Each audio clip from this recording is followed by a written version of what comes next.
Fox Sports. We are Fox Sports. We are Kansas City.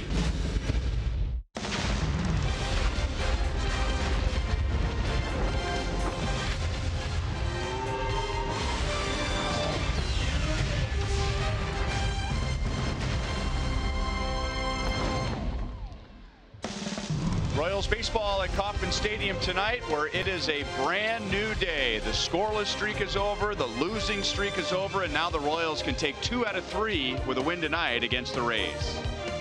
Hi everyone, and welcome back to the ballpark with Rex Hudler. I'm Ryan Lefevre. Joe Goldberg and Jeff Montgomery are coming up. Well, we knew coming into the season that the Royals were going to hit more home runs. At least that was the message.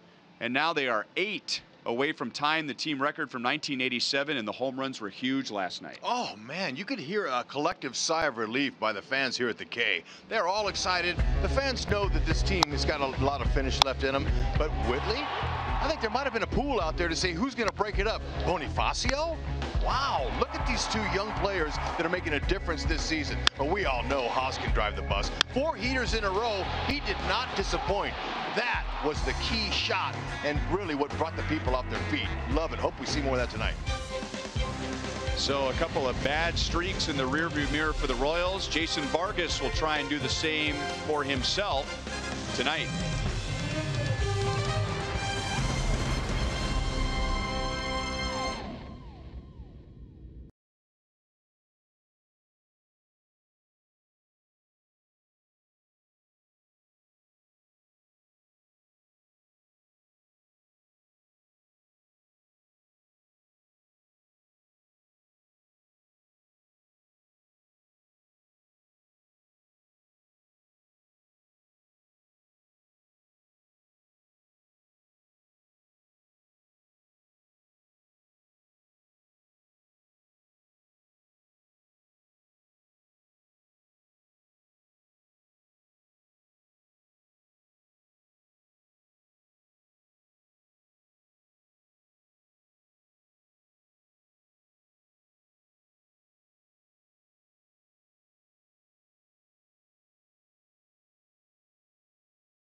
Baseball on Fox Sports Kansas City is brought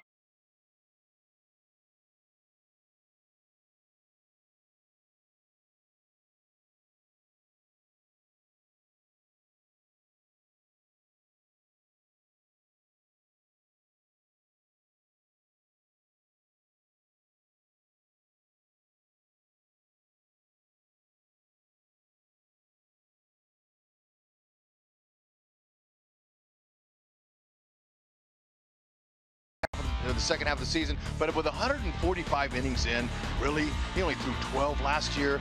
He's hit a wall, but does he have enough stuff to keep his team in the game? Yes, I believe so. So do his teammates. He has the ability to raise the eye level, get the fastball up. We all know he can feel his position. The curveball, the changeup, those are two special pitches. He just has to be able to command those pitches. And we know he can feel his position. Rhino, what do you think? Well, in that start there against the Rays, he went up against Jake Odorizzi. When we come back, Joel and Monty will preview the one-time Royal and now Rays starter Jake Odorizzi.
First pitch as Jake Odorizzi will be set to take on his former team. And Jason Vargas on the hill for the Royals. Joel Goldberg, Royals Hall of Famer Jeff Montgomery. We just heard Ryan and Hud talk about endurance, the second half for Jason Vargas. With Jake Odorizzi, it has been the home run ball, although the solution, Monty, you think for both of them might be the same. It's in terms of turning things around? Right. Most pitchers, when you're pitching on your terms, by that I mean when you're ahead in the count, much better results. And we're going to take a look at some of Jake Odorizzi's numbers, giving up a lot of home runs. He's given up 27, as a matter of fact, on the year. However, only 3 of those home runs have come when he's ahead in the count. So it really is a great example of how getting ahead in the count and pitching on your terms is a key factor for Odorizzi. That's key for him keeping the ball in the ballpark. All right, well, there you see our Toyota League leaders, and we see some great pooches with a Lion. Slugger, Bark at the Park, and Royals baseball coming up. Our favorite dog, the Wonder Dog, and Ryan Lefebvre back after this.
Is brought to you by the Chevy Silverado, the most dependable, longest lasting full-size pickup on the road. Find yours at your local Mid-America Chevy dealer.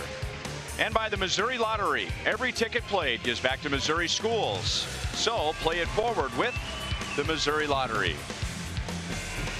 It is the third, final, and deciding game of the series.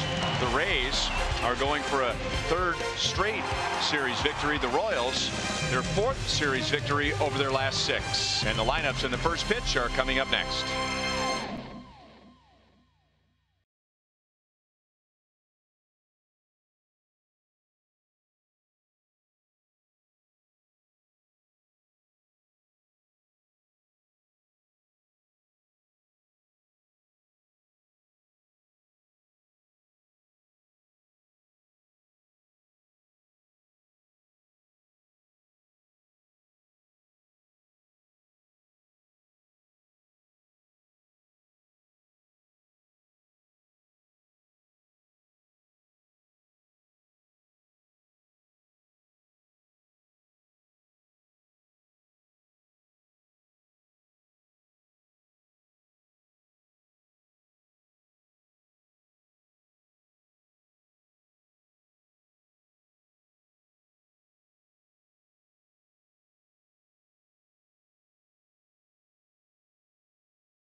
Is coming to a close, and we have 79 degrees. The Royals have tomorrow off, so it is their last game of the month of August, going for a series victory over the Tampa Bay Rays, whom they passed last night in the wild card standings by winning game 2.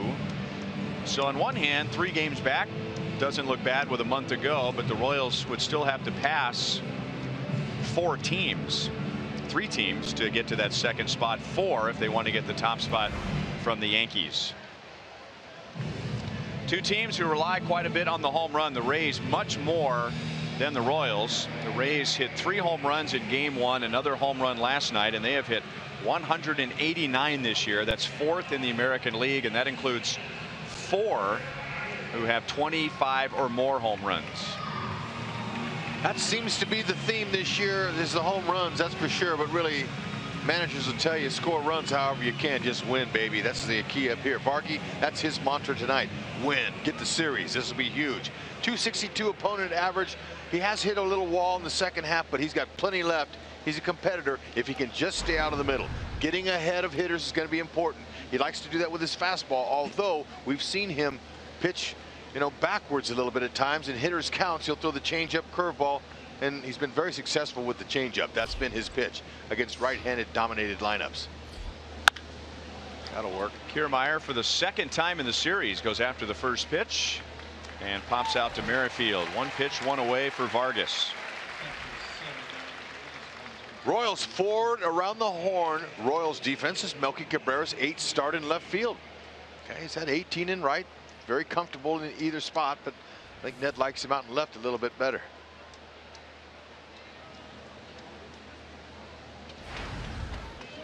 Steven Souza Jr. played in right field for the first 2 games. He's the Rays' designated hitter tonight.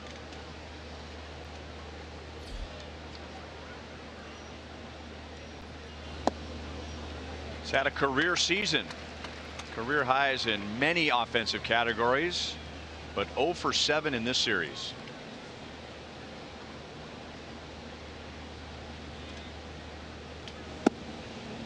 One ball, one strike.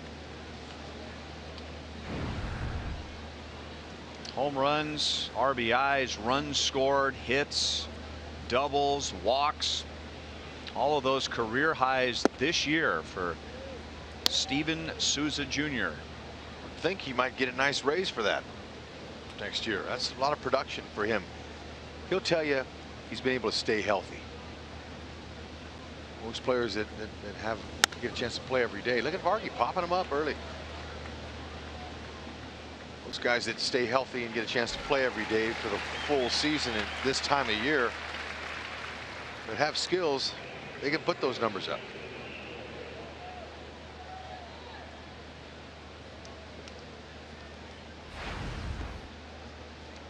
Evan Longoria batting at just .266 with 17 home runs, and while the Rays as a team have been hitting a lot of home runs this year, Longoria has not.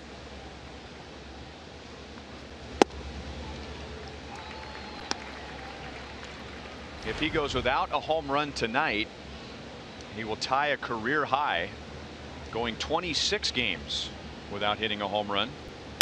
He has one this month. And Jason Vargas gets 2 pop outs, a ground ball to short, and needs only 7 pitches to get through the Rays in the top of the first inning. Nicely done.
Tonight, the scoreless streak stretched into the first 2 innings last night, and then Whit Merrifield hit the home run with 2 down in the 3rd. Jorge Bonifacio homered in the 6th. Eric Hosmer homered in the 7th.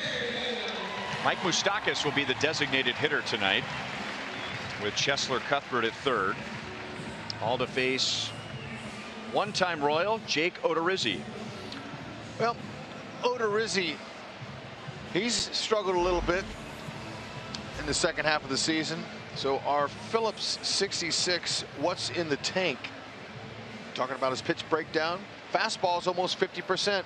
Split change, that's a good one to get the hitters off balance, and his slider's not too shabby, but he will cut it and curve it occasionally.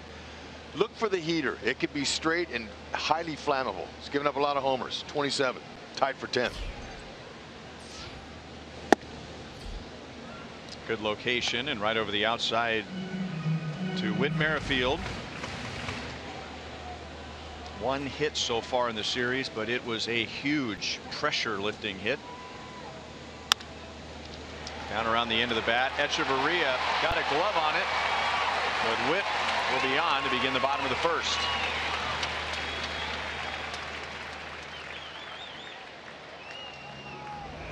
'21st infield hit. He'll take it now. Echeverria has excellent range. Some shortstops aren't going to get to it, and had he got to it, got to his feet, Don't believe he'd have thrown out Whitley. Rays defense, Cesar Puello. He's a young rookie. He just made his debut this season. Just a young guy, made his August 9th. That was his major league debut for the Angels. He's out there in left field, looking to impress so he can win a job next year. That's kind of what some teams are, and some players are doing on some teams this time of year, auditioning. Kane was shortening to bunt.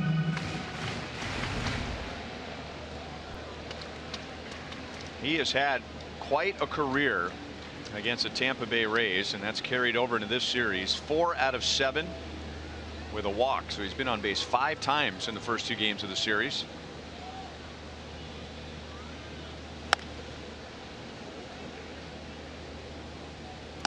His career average is .375 against the Rays, but if you go back to the beginning of 2014, he is hitting .456 with 15 RBIs in 22 games. That kind of number there is important for a hitter coming into the series. You want to know that. You're like, oh really? I didn't know that, but good. I'm going to rake him. Another confidence factor.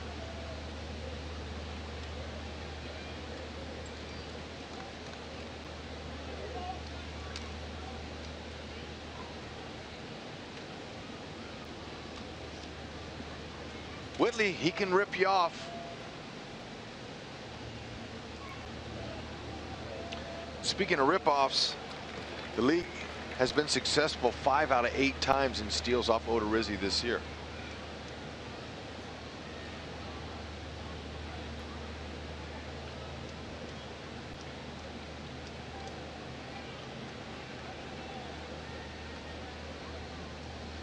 He looks like he wants to run. And it's blocked by Ramos. 1 ball and 2 strikes. Lorenzo Cain and Jake Odorizzi came to the Royals organization together in the 2010 offseason. Lorenzo Cain, Jake Odorizzi, Alcides Escobar, and Jeremy Jeffress. That was in December of 2010 for Zach Greinke and Yuniesky Betancourt. Odorizzi only pitched 2 games for the Royals. That was in 2012. And then after the 2012 season, Odorizzi with Patrick Leonard, Mike Montgomery, and Will Myers went to the Tampa Bay Rays for Wade Davis, James Shields, and Elliott Johnson. What a stop and a throw to first, and Witt is fortunate to get back. Oh man, I love Dan Bellino right there. First base umpire, he had his nose right on the base. He's not going to do any replays on him. Great pick by Ramos. That's an infield pick there, and he had Whitley. You just put that throw right there on the bag. Had to pull a little bit. Look at Bellino. He is right down there. Love it.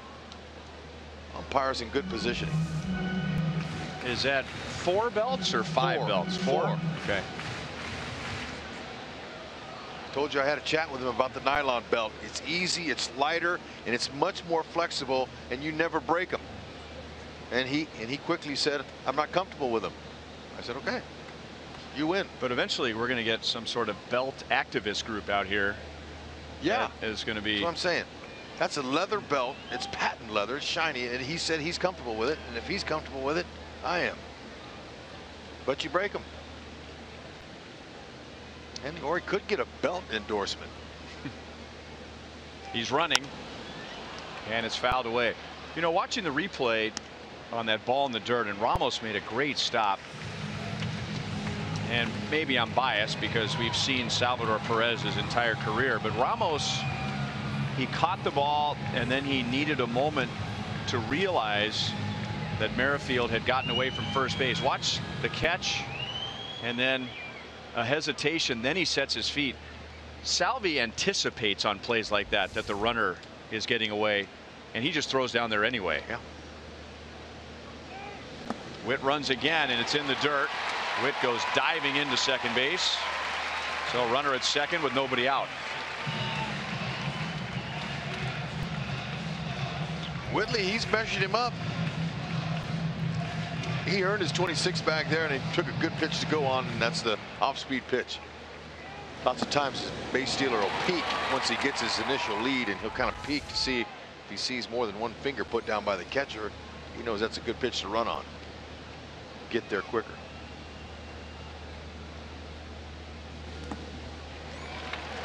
Ball 4 to Lorenzo Cain. Now, no wild pitch in this inning because a runner did not advance because of a ball in the dirt. But last night, Rays pitchers were really giving Ramos a bad time. In the 4th inning, Alex Cobb had 3 wild pitches. So Ramos has been busy in this series. And now the Royals have 2 on and nobody out to Melky Cabrera.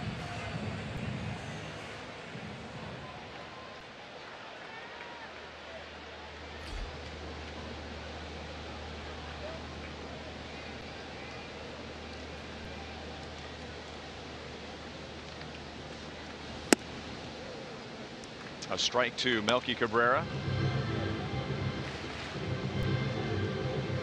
For a pitcher who is 6-7 and has an ERA just a shade under 5, Odorizzi has been able to buckle down with runners in scoring position this year. And that's impressive. You want to be able to execute your pitches in situations like this.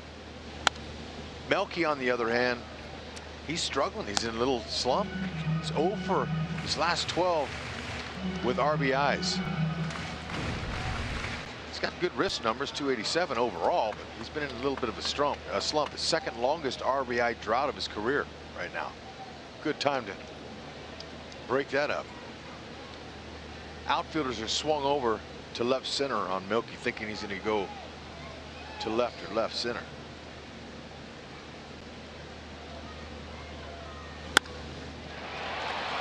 Rays get a double play out of that on an acrobatic play by Echeverria, going up in the air to get it, and then a skyhook toss over to Miller for the double play. Too bad you got to freeze on the line. You didn't know where that shortstop is, too. Just got a little too far off. Always know where the infielders and outfielders are playing you, especially with no outs or 1 out.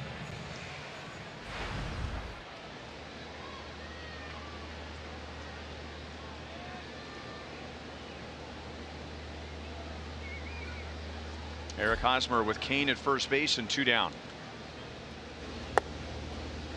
The Royals put an end to the scoreless streak in the 3rd inning. They scored another run in the 4th. They got another run in the 6th, but they really didn't have the breathing room that they needed to completely put the streak behind them until Hosmer's 3-run home run in the 7th inning.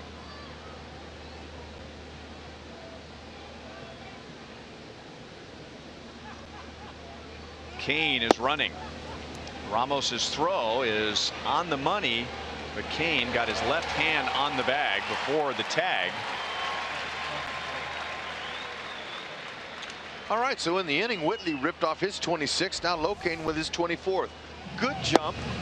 Ramos's throw was good, but Echeverria, let's see where he caught that ball. He caught it out in front of the base. Sometimes you might want to let the ball travel a little bit, catch and tag, but then, anyway, Locaine beat it. We'll take it.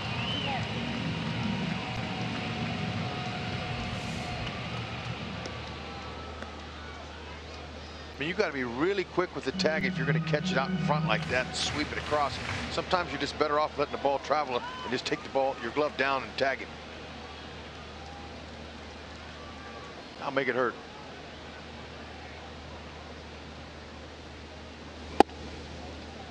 Inside, 3-0.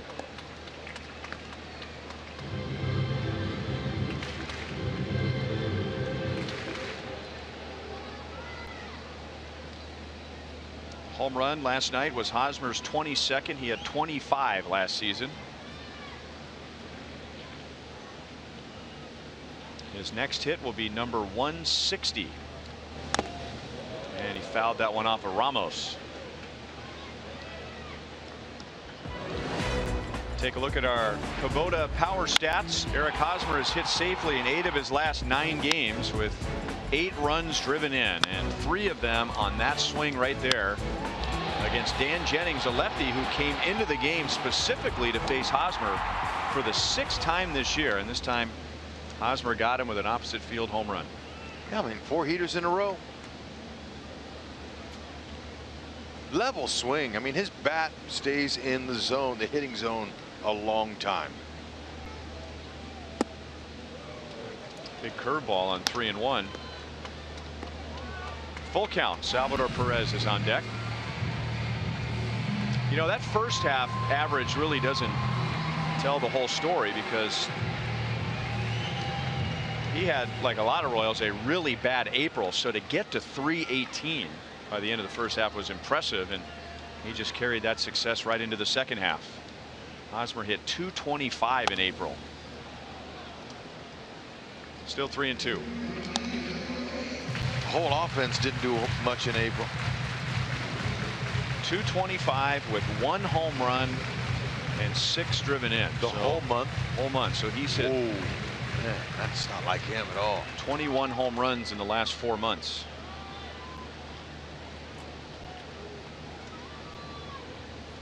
Odorizzi, he threw a high fastball, fouled it off.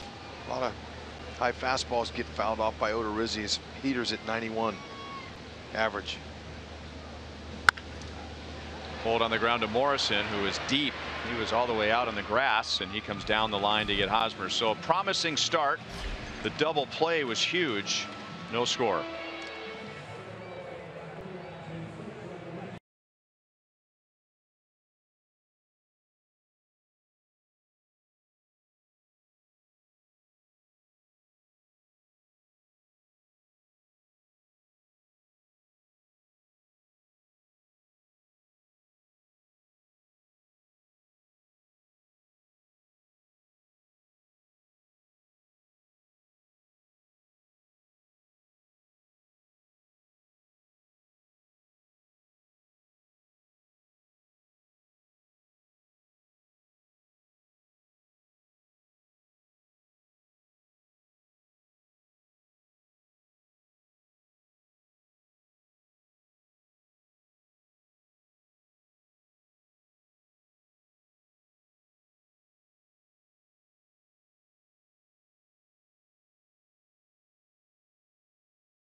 Takes us to Milwaukee. Randall Grichuk. This would have put the Cardinals ahead in the top of the 9th inning, but Keon Broxton goes over the wall, and that ended the game.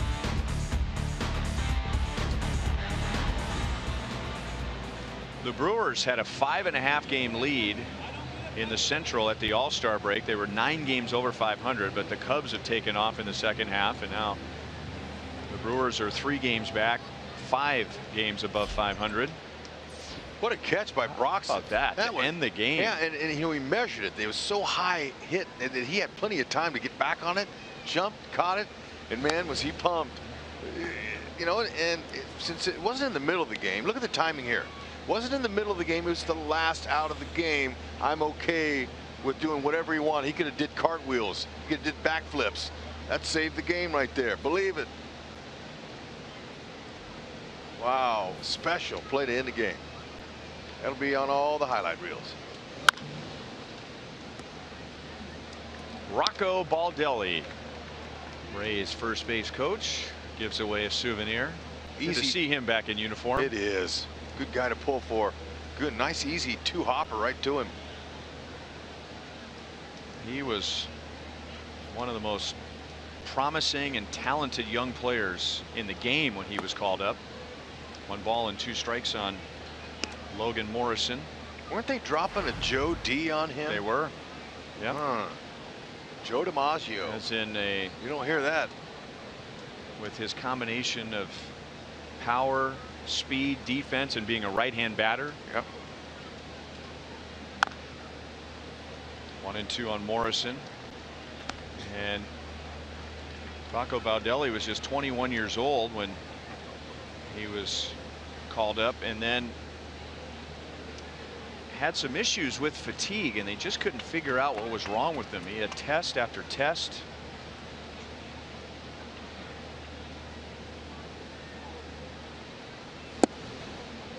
Two and two. For those of you in the medical field, he was diagnosed as having channelopathy, which was a protein disorder, but which was treated by medication, but it effectively ended his once promising career.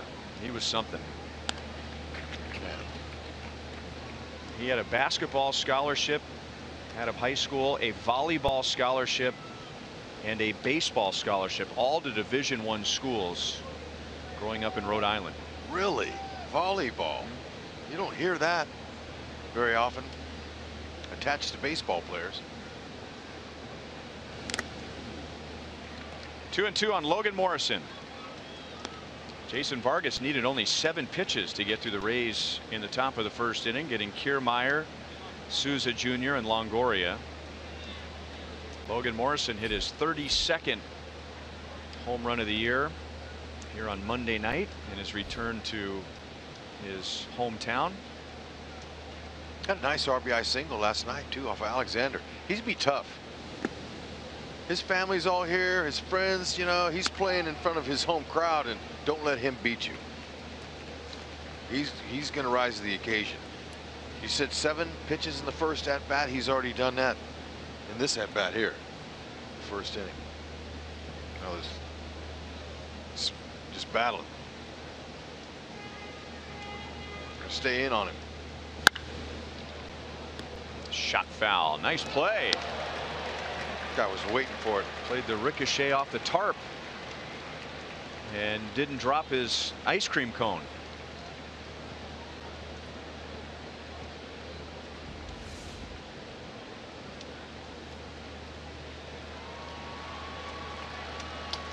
That is not an easy adjustment to make. Morrison spoils another one. Still 3 balls and 2 strikes.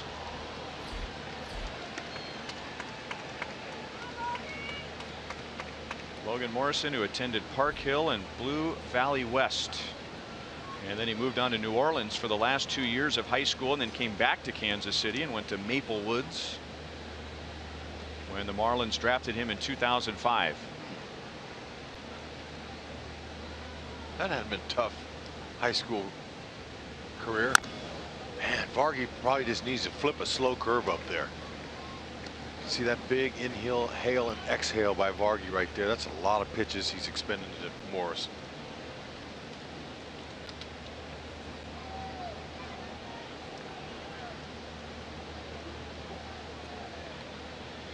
Morrison has fouled off 8 of the 11 pitches he has seen from Vargas.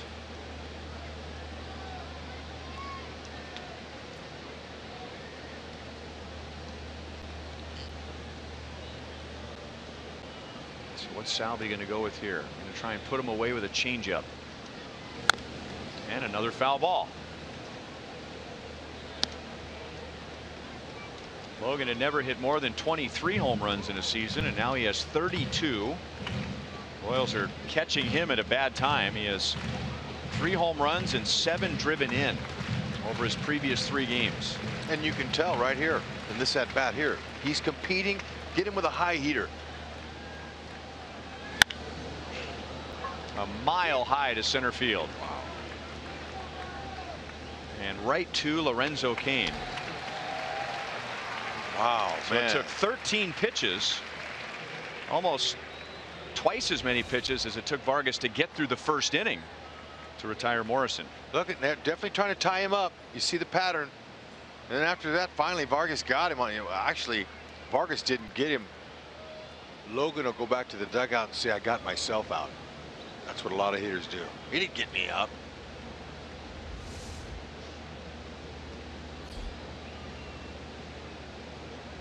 And now Wilson Ramos. He has a home run in the series. He is 1 for 8 overall.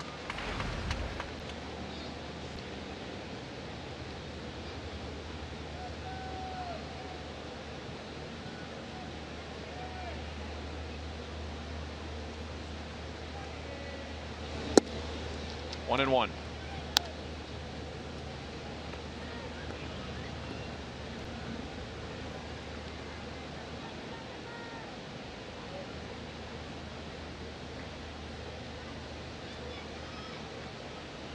Pitch count will be a key for Vargas tonight, as it is for every starter, but in particular for him, pitching into the second half after missing most of 15 and 16. And it was an issue on Friday at Cleveland. He threw 97 pitches in 5 innings. That's just a shade under 20 pitches per inning. Great changeup. 2-2 on Ramos. See how that ball comes out of the last 3 fingers on his left hand there. Same arm speed as the fastball, but just the grip alone slows it down about 10 miles an hour. Maybe about 7 or 8. Enough to get the hitter off balance, and it's his best pitch. And another changeup down and away. Vargas strikes out his first.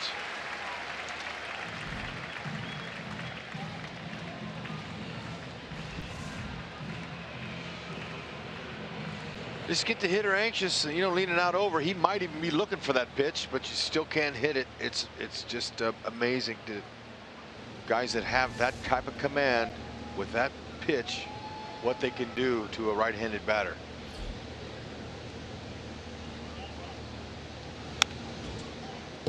Big rip by Cesar Puello. Salvi's been getting hit on the backswing now. That's twice. Ramos got him, and now I believe Puello got him too.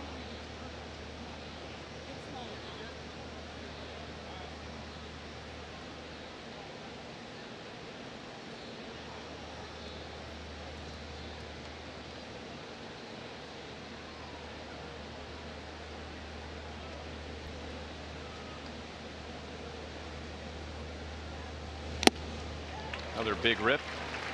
No balls, 2 strikes. Those numbers we showed you for Puello are not just his season numbers, but his career numbers, getting to the big leagues for the first time this year as a 26-year-old.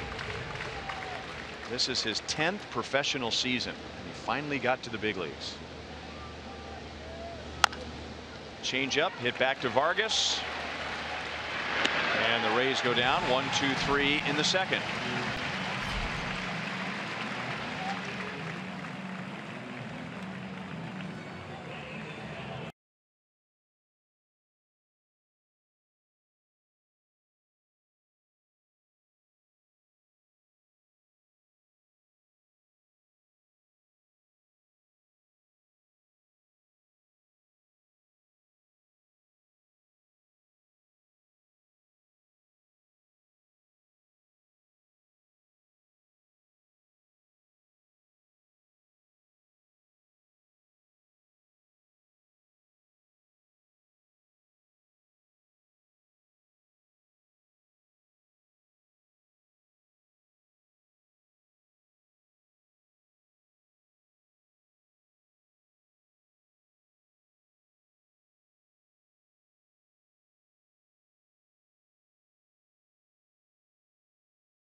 Royals looking for a series win on a beautiful night here at the K. Joel Goldberg down by the dugout. And twice in the last few days, Ned has brought up the stat weighted OPS.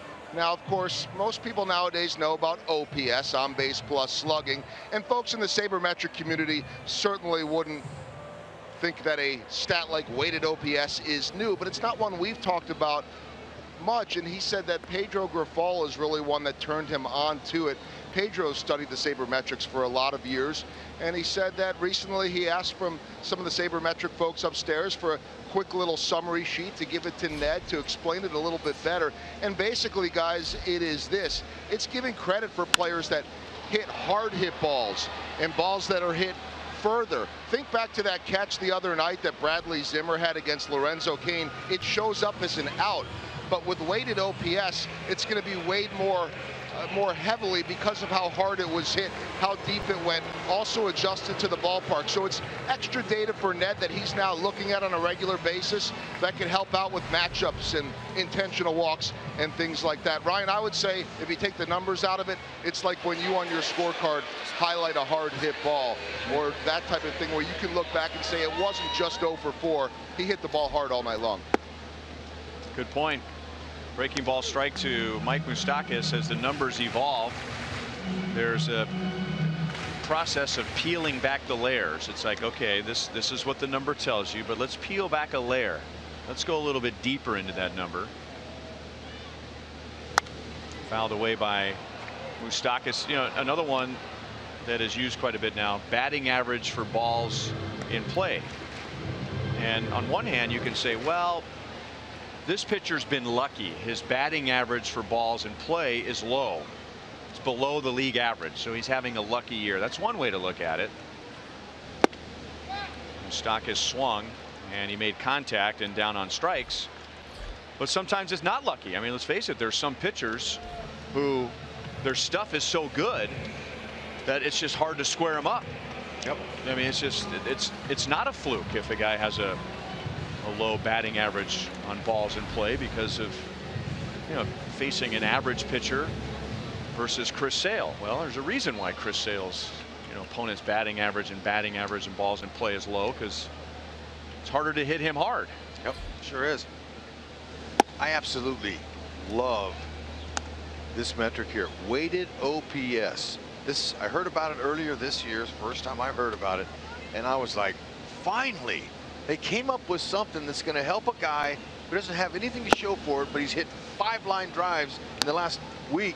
It's caught, and now he can get a little love, and maybe the manager will put him in that lineup because he sees that, saying, hey, look, he don't have anything to show for it, but he's hot. That's a great metric. I love that. Weighted OPS is my favorite by far. 1-2 on Bonifacio with 2 down.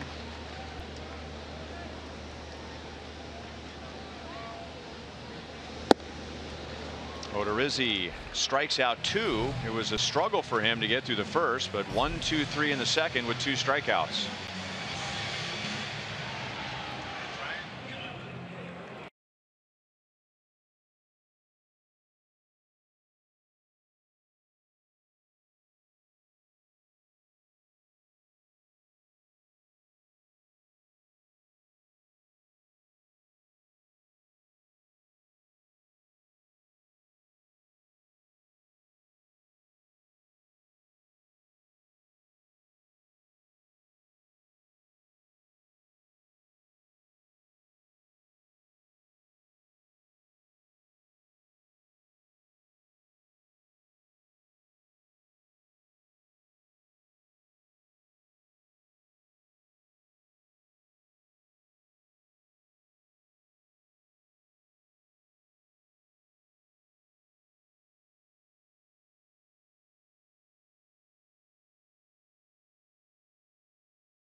reminder as you enjoy a cold one to look forward to Miller Time later in tonight's game, brought to you by Miller Lite.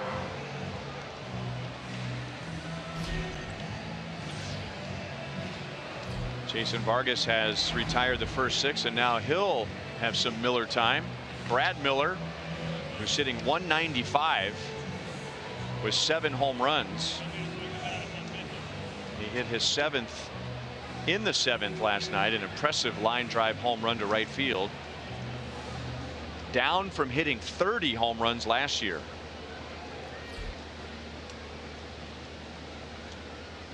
He had never hit more than 11.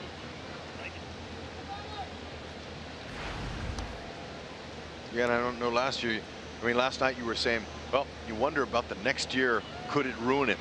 And it could. I mean, not to say that it has, but he has not been very consistent at all this year. Keep your eye on it. Tough time of night, and Chesler read it all the way. And I think because it was that time of night, that Chesler did not feel like it was safe to take his eye off the ball and see where he was. He had his eye locked on that ball the whole time. I agree with you. Now, it looked like he might have drifted, but no, he didn't want to look down one bit, because this twilight, the minute you look at the wall where you are and then you look up again, the ball's gone. Every out you got to make them. So there's some home field advantage for Cuthbert. He had a pretty good idea of where the corner of that dugout suite railing is, whereas maybe a third baseman who hasn't played here very often knows that it's there and might have to take their eye off the ball to make sure they weren't going to run into it, but Chesler just ran right by it. That is below the knees, and ball 1 to Echeverria. Good spot for Vargy, though.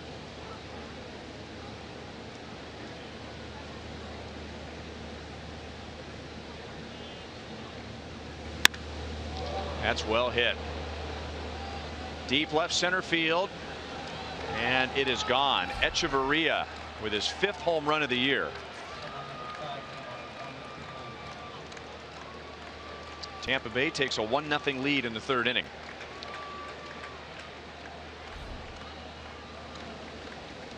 Vargy's thinking shortstop, 8th hitter. I'm going to just try to get one in there. And it was elevated on the inner half, and he barreled it. Good swing. Good control, both hands on the bat. Some guys have a one-hand takeoff. They get more extension. Good, nice follow through, but 2 hands on the bat. If you're a young player just starting, to me, keeping the top hand on the bat controls your body and your swing a little bit easier. But it can be done both ways. 2 balls and no strikes on Peter Borges. The Rays right fielder tonight is batting 9th. He has 1 plate appearance in the series, and he walked. 3-0.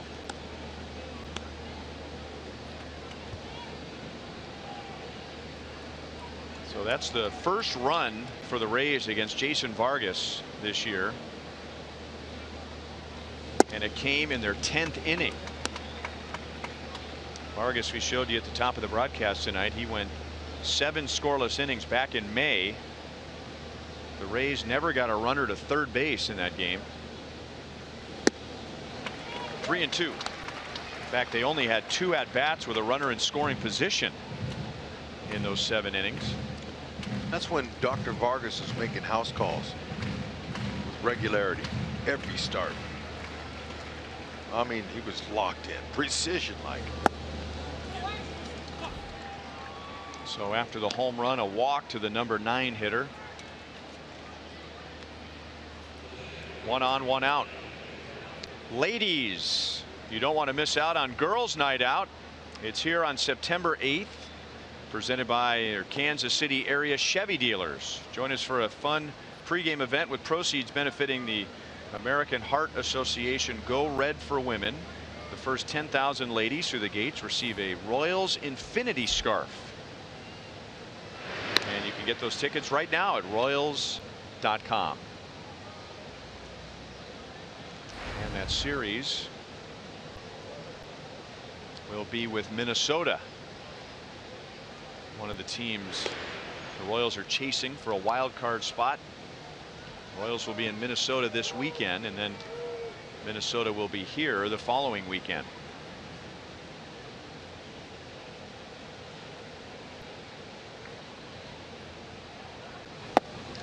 Kevin Kiermaier saw one pitch from Jason Vargas in the first inning, and he popped out to Whit Merrifield.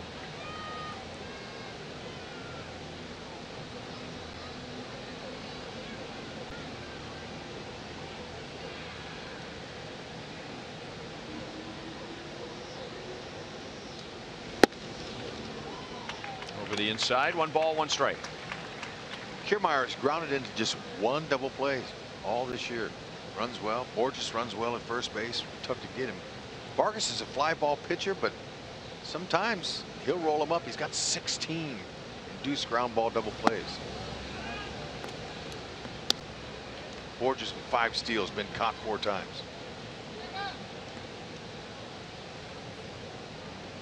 Vargas will get pickoffs, but it's not on the tag at first by Haas. It's the runners that go to second on the steal on his first movement. Into the left field corner and foul.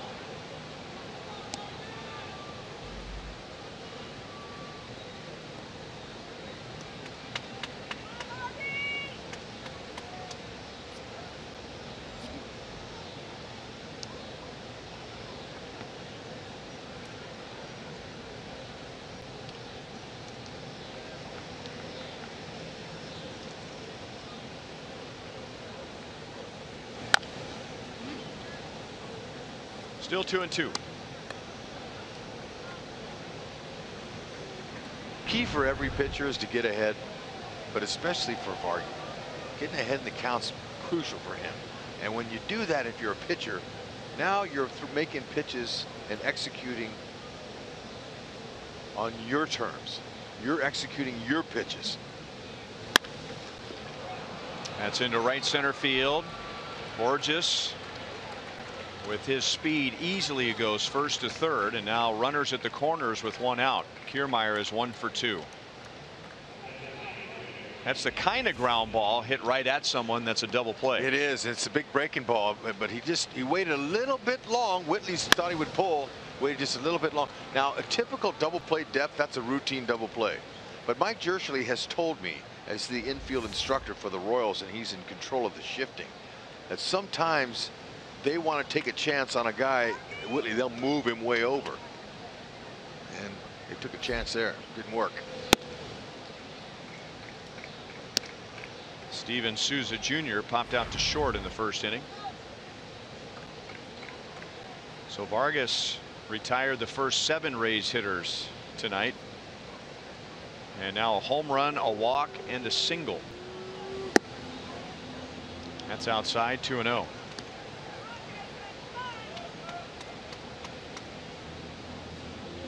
See, now he's behind in the count. Vargas 2-0. He's going to have to try to get a pitch by him or do something, but he doesn't have velocity, so he's going to have to try to find the edges here.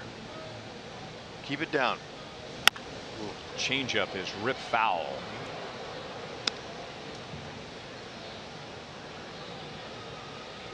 So they had the right idea. Salvador Perez wanted Jason Vargas to shake off a sign, playing mental games with Souza, wanting him to think a fastball was coming, and that's how he swung. He was way out in front of that pitch. And it works too. That mental game. Up the middle and past Escobar. A run scores, and now Kiermaier goes first to third.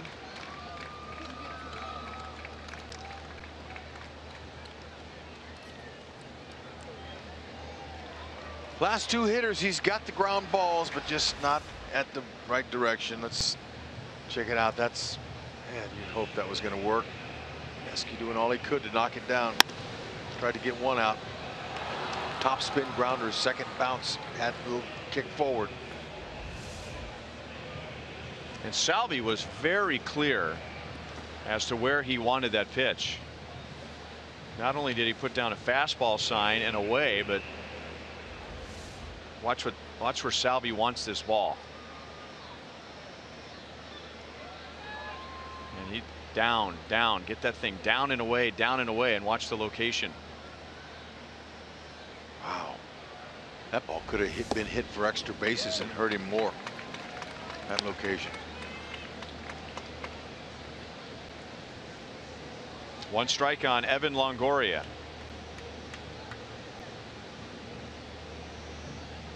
This will be the 50th pitch thrown by Vargas tonight. And it's upstairs. 1 ball, 1 strike.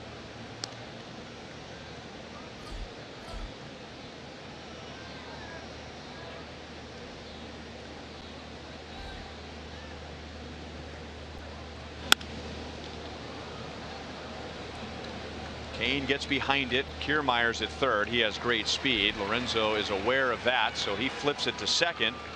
And Longoria's sacrifice fly gives Tampa Bay a 3-0 lead. Yeah, Vargas up in the zone. He didn't want that up either. That's to keep it away from the sac fly. You want to keep that ball down if you can. Try to get another ground ball. Just wasn't able to keep it down.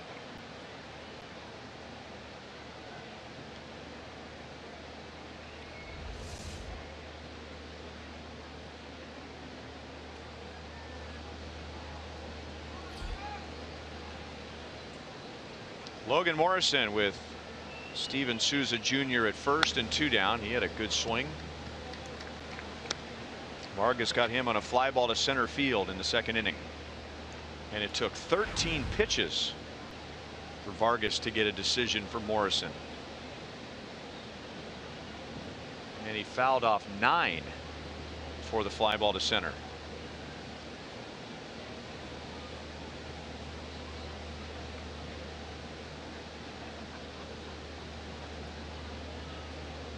Runner goes, and that's back and out of play.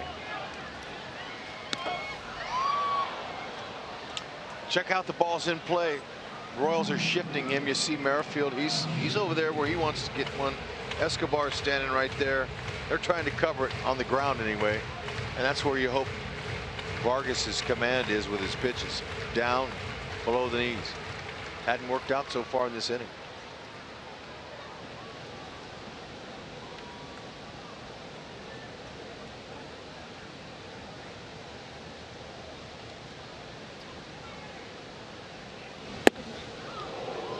One and 2. Making sure that Morrison doesn't get too far out over the plate. Keeping him honest, as they might say. That's a good pitch. When you're ahead in the count, you can pitch on your terms. Salvi wants to go back in there again. And got a pop-up. Escobar over on the right side of second base. That'll do it. The Rays get a home run, an RBI single, and a sacrifice fly to take a 3-0 lead.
Founder and CEO of Karis Communications, has become a well-known philanthropist throughout Kansas City thanks to her efforts in her community. She was a driving force in securing the vote for a new animal shelter for Kansas City, providing another much-needed home for the homeless pets throughout the city.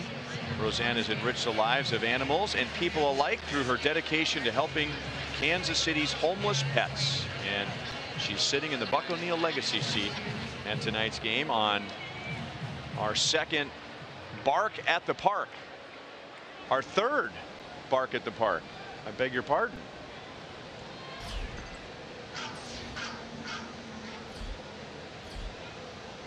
(3-0) Rays. Chesler Cuthbert leads off the bottom of the third and takes ball one.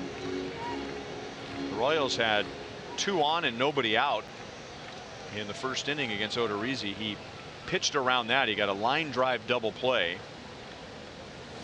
And now he has set down the last 5 Royals.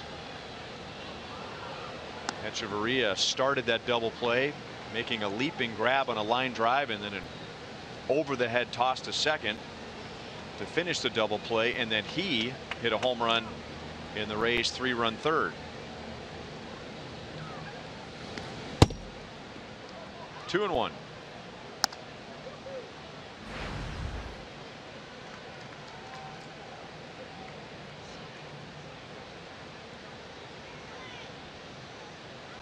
.220 overall, but he's hitting .308 since coming back from the disabled list.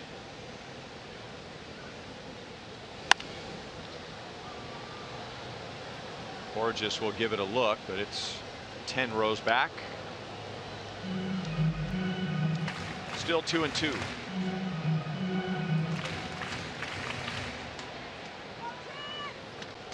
Cuthbert, Escobar, and Merrifield are coming up.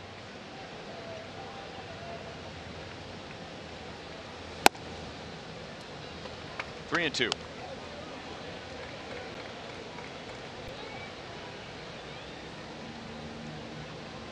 3-0 lead. Don't let him get confident here. Get some guys on. Get on any way you can.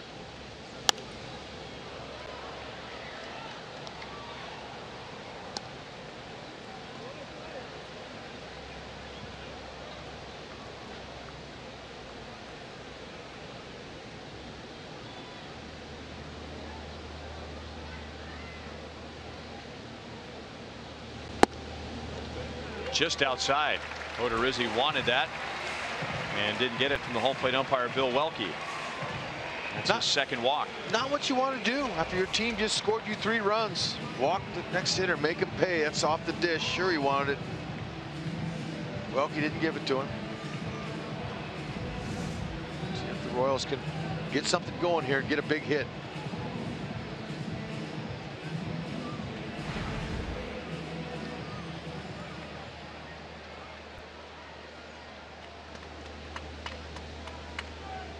Escobar is 1 for 8 in the first 2 games.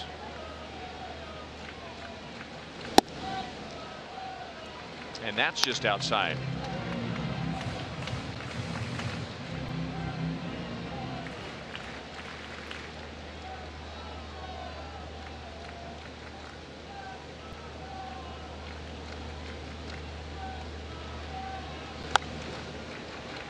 One and one.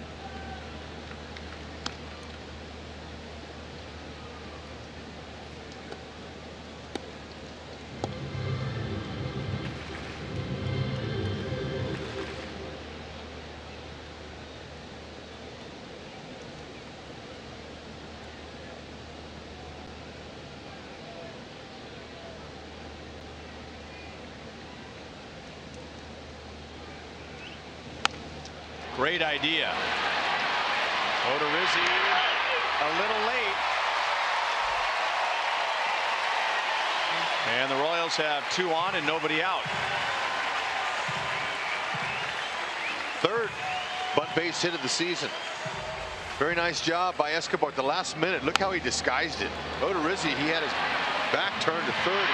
He didn't get a good break, and Escobar's able to take advantage of it. And Esky, looks like he's a little sore. His heel, his left heel, as he took a long lunge to the base. Sometimes you'll strain that heel or the Achilles, and that looks like kind of what he's doing here. Let's see if see anything here. Yeah, look at that long stride.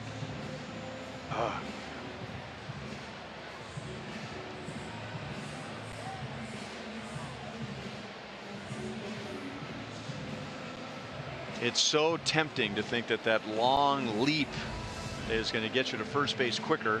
Yeah. Just like a player who will slide into first base instead of running through it. Exactly.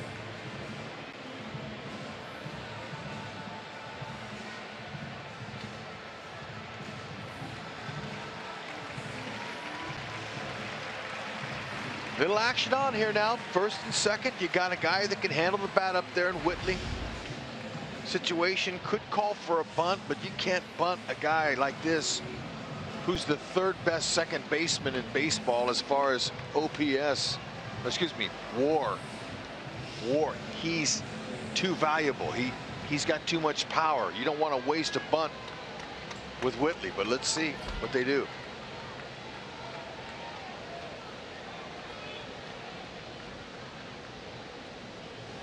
Not bunting, and he takes outside for ball one.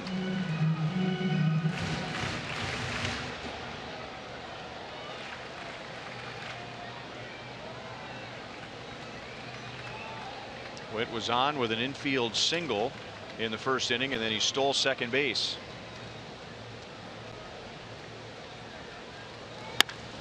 That is blasted to left field. Number 17 for Whit Merrifield. And just like that, the game is tied at 3.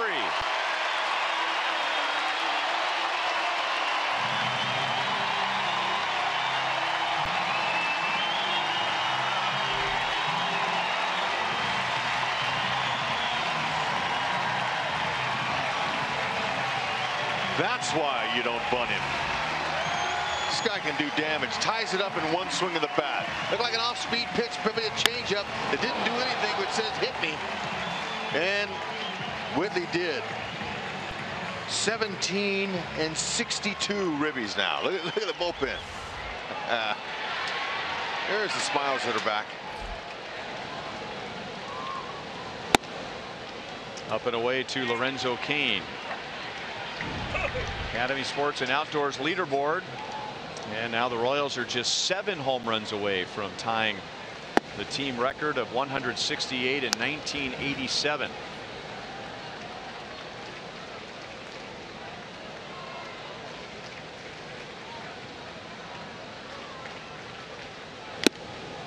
Two balls and one strike. Both teams have scored 3 in the third inning, and both teams number 8 and 9 hitters got the rally started.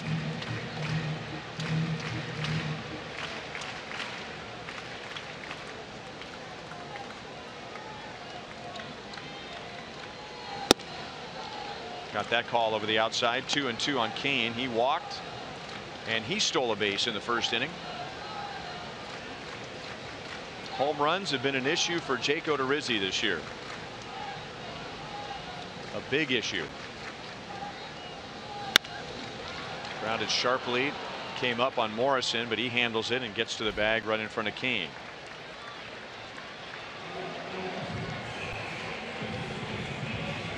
Right idea, hit it hard.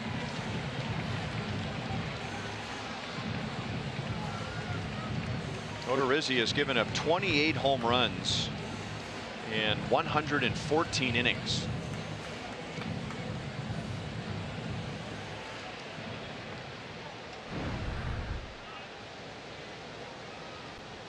And they really start to pile up once he gets over 50 pitches.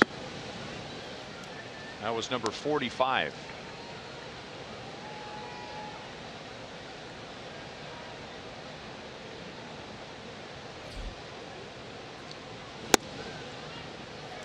Two 2-0 on Melky Cabrera. He lined into that double play, which turned around the bottom of the first inning. The Royals had 2 on and nobody out. The double play resulted in 1 on and 2 out.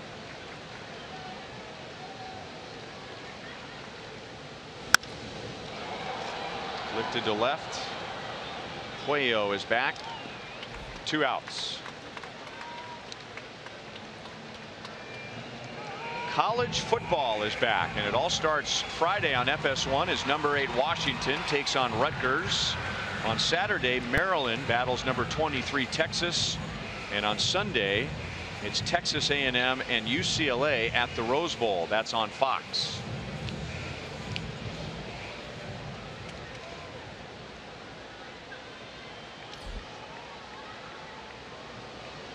Nobody on, 2 out to Eric Hosmer. Some of the guys had their families out on that trip against the Dodgers. We stayed in Pasadena, and a lot of them went to the Rose Bowl. They'd never seen it before. It's a beautiful old-time stadium. Packs a lot of people in there. That was a fun trip. I'll agree with you that it's an old-time stadium. We can debate the beautiful part of it. Well, it just but there's a lot of tradition at that stadium. Yep.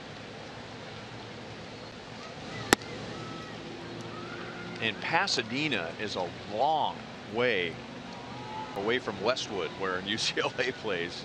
Yeah, and you know, so it's the first time I've ever stayed at Pasadena. It was interesting, although it was about 110 degrees. Remember how hot it was there? Imagine if UCLA was in Olathe and they played their games in Lee Summit. Why, yeah. That's kind of what it's like, with 10 times the traffic you have from Olathe to Lee Summit. Oh, at least 10 times.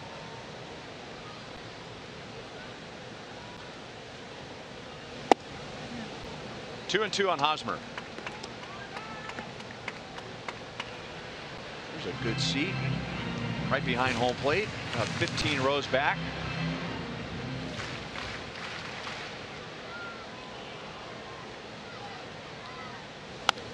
Ooh, Hosmer had a great swing at a cutter that did not cut in at all. It was just spinning right out over the plate.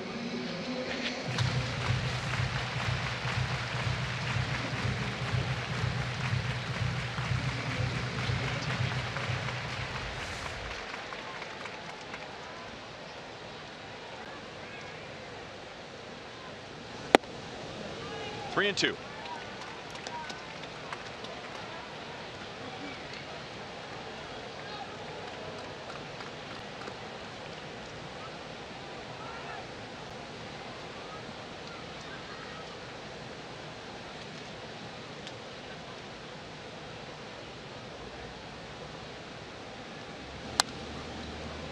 Holtze did some exhaustive research. The distance from UCLA to Pasadena and Olathe to Lee Summit is close. Good comparison. But the map says it takes about 30 minutes to go from Olathe to Lee Summit. It takes an hour and 2 minutes to go from Westwood to Pasadena. There you go. There's the 10 You're not missing out on anything, let me tell you. No. Hosmer, good plate appearance. So he's on with 2 outs as the Royals continue to work on Odorizzi's pitch count.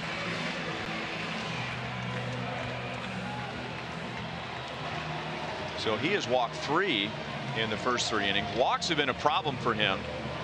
He walked 4 in his last start, and this is a struggling pitcher coming into tonight. April through May, his ERA was just over 3, but since the beginning of June, that ERA is over 6. He's also been on the disabled list twice this year with a left hamstring problem and a low back strain.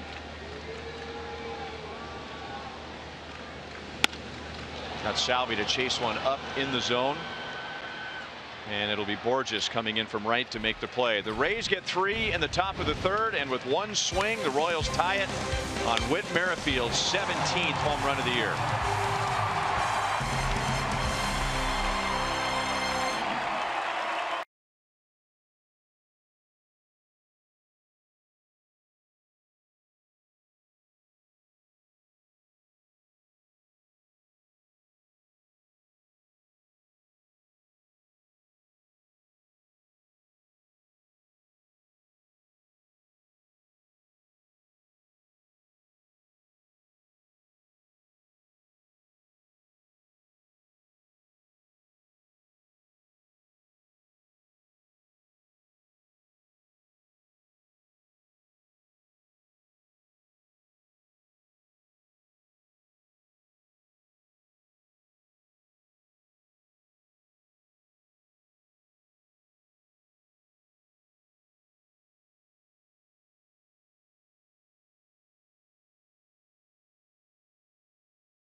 Stopper.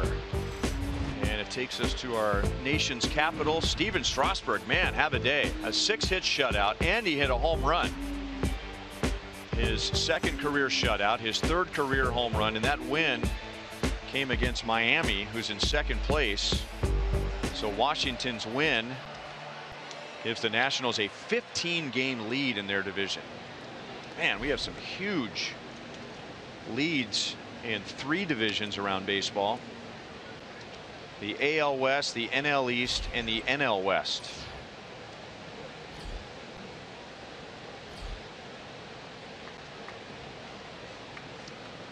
Impressive inside-out swing. Opposite field homer for a pitcher is pretty impressive. Wilson Ramos struck out on a changeup against Vargas in the second inning. Cleveland, by the way, swept a doubleheader against the Yankees today. So when you're talking about big leads, at the moment, theirs is 7.5 games in our division. So they are trying to take the drama out of the month of September. And they're getting hot at the right time. Just like they have in the past. Past a diving Cheslor Cuthbert, and back come the Rays. Ramos is on to begin the 4th. Tomorrow is a Thursday, but it's a day off for the Royals. But Thursdays here at Kauffman Stadium, that's Gordo Nation. For only $35, you get a seat in left field, a limited edition Charlie Hustle brand t-shirt, and an Alex Gordon big head. For tickets, go to Royals.com/theme tickets. And the Royals' next home game will be a Gordo Nation, September the 7th against Minnesota. Had a play off the bat of Puello. He grounded back to Vargas in the second inning.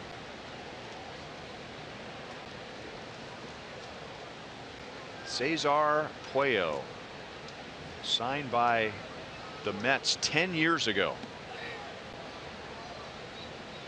He's got some tools. He can run. Got some speed, little pop. Here's a chance for 2. Not quite. Major League debut. He went 1 for 4. That hit knocked in a run with the Angels, and he stole 2 bases. Right here now, he out hustles this one. Put his head down and took off.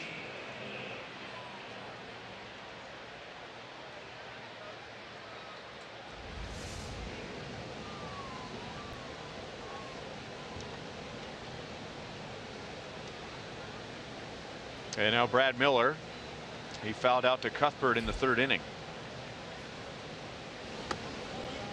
on what ended up being a tough play. It was that time of night, which lasts for just a few moments, where it's not light enough or dark enough to make it easy for the fielders to pick up the ball in the sky. And Cuthbert tracked it all the way almost to the side wall on the third base side to retire Miller.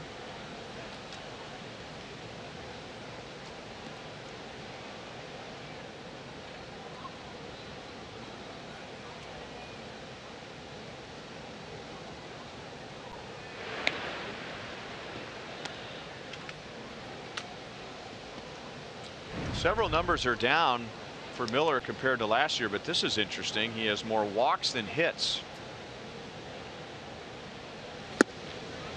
It has been 6 years since a player with the plate appearances that Miller has to finish a season with more walks than hits, and that was Adam Dunn, who is always known for his walks. Yep.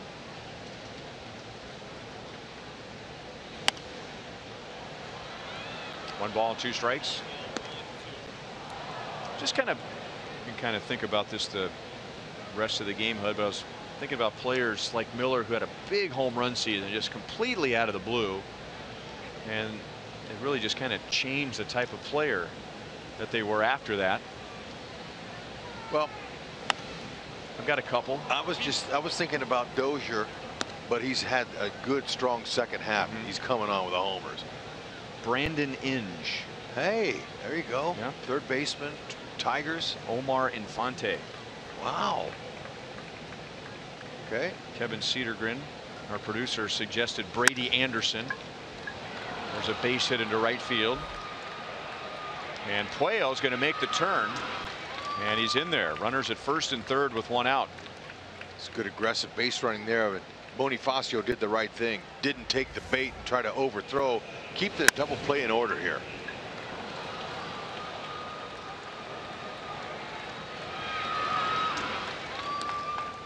Talked about Puello's speed. He's showing it. Beat out the double play and went to third base there, but time to roll him up.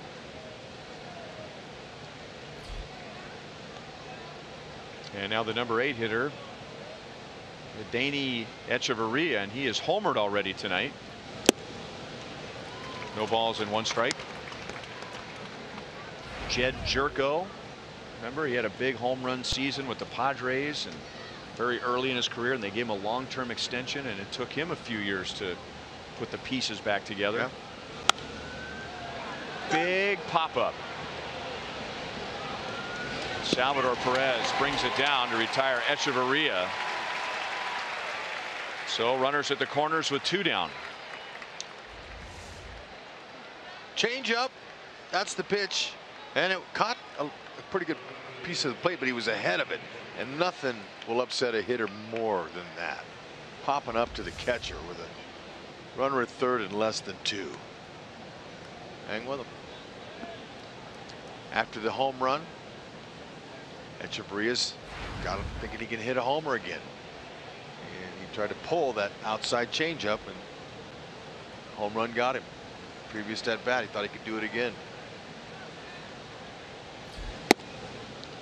Up and away to Borges. He walked and scored in the 3rd inning. That home run ball from a guy that doesn't have power can really set him back. And that's what coaches are good for, to say, hey, look, don't let that get into your head. You're not a power hitter. Stay within yourself. Don't get up there swinging for the fences. Home runs are a byproduct of a good, easy swing. So all of those things you hear when you're a middle infielder, somebody who doesn't hit for a lot of power.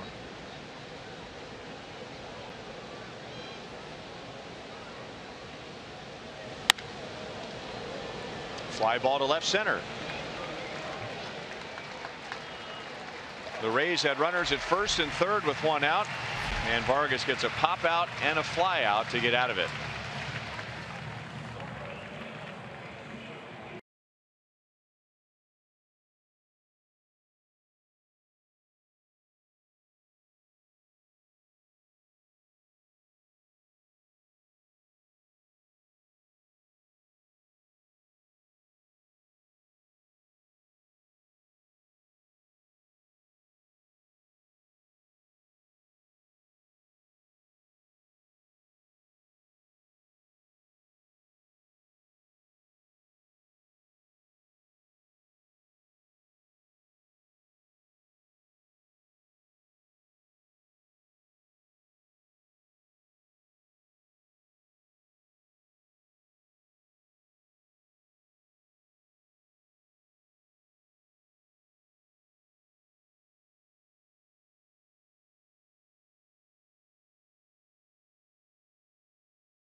Save big money at Menards on all your home improvement needs.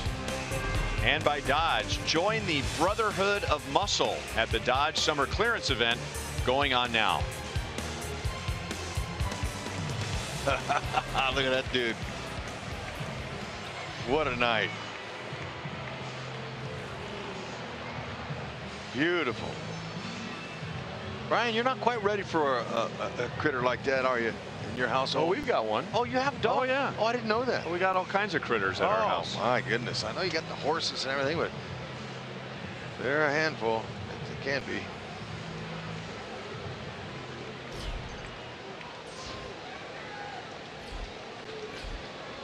Mike Moustakas leads off the 4th inning. Odorizzi struck him out in the 2nd. And a slow curveball's in for a strike. Tampa Bay got 3 in the 3rd, and then Whit Merrifield hit a 3-run home run in the bottom of the 3rd.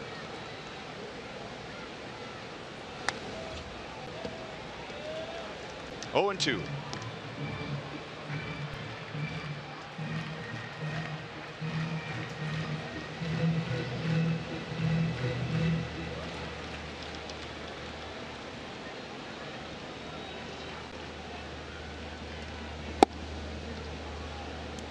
One ball, 2 strikes.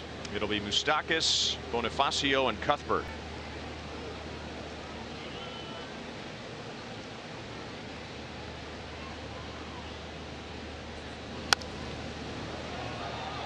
Not afraid to poke it to left field when he's down in the count. He did it last night on an 0-2 pitch and drove in a run.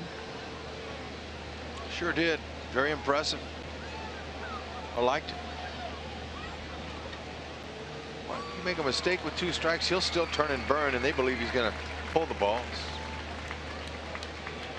3 on the right side. 2-2.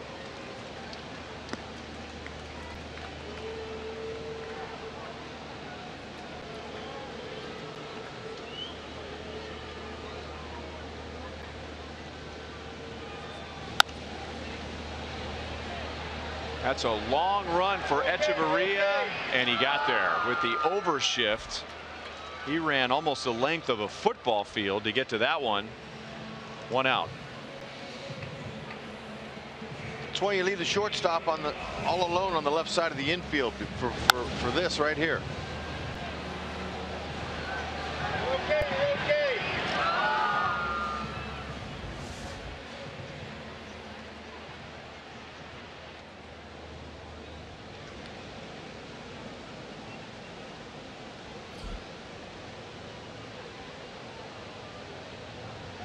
Bonifacio with 1 out. Here are the Royals home run leaders. All have at least 16 home runs. So that leads us into our trivia question. Our sprint trivia question for the night. 6 players with 16 or more home runs, tying the club record from 1977. Can we name the 6 from that team? Which was the best season in Royals history as far as record goes, winning over 100 games. George Brett, who won a batting title that year. That was his first, correct? John Mabry. Correct. 4 to go.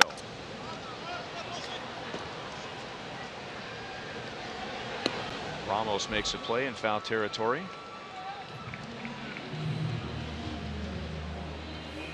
Willie Aikens, was he on that list? He was not. How about Al Cowens? Correct. Halfway there, Hud.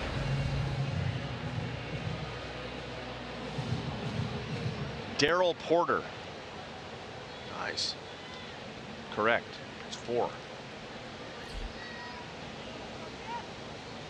George's batting title was in 76, not 77. Echeverria makes the play behind second base, so Odorizzi, after giving up 3 in the 3rd, faces only 3 in the 4th.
2 home runs. Echeverria for the Rays was worth 1. Merrifields was worth 3.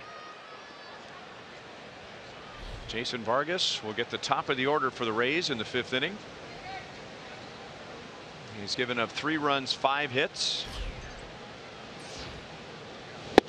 And Kevin Kiermaier is 1 for 2. He popped a second on the first pitch of the game. And then he singled into right center field in the 3rd. And scored on a sacrifice fly by Longoria.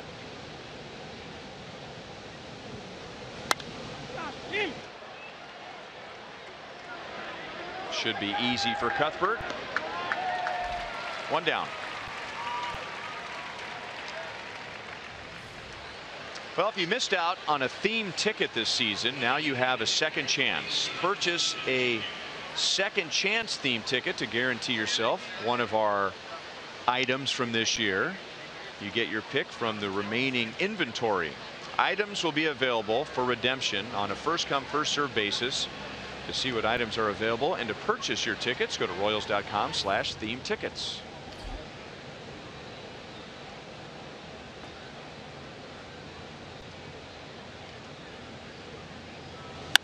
Steven Souza Jr. launches one into the left field corner. Fair and gone for his 29th of the year.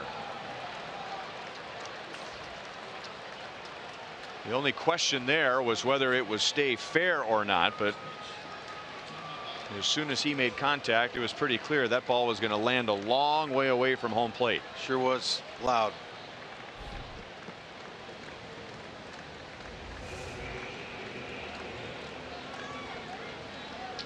Center cut breaking ball. Wasn't exactly a hanger, but it was in the middle.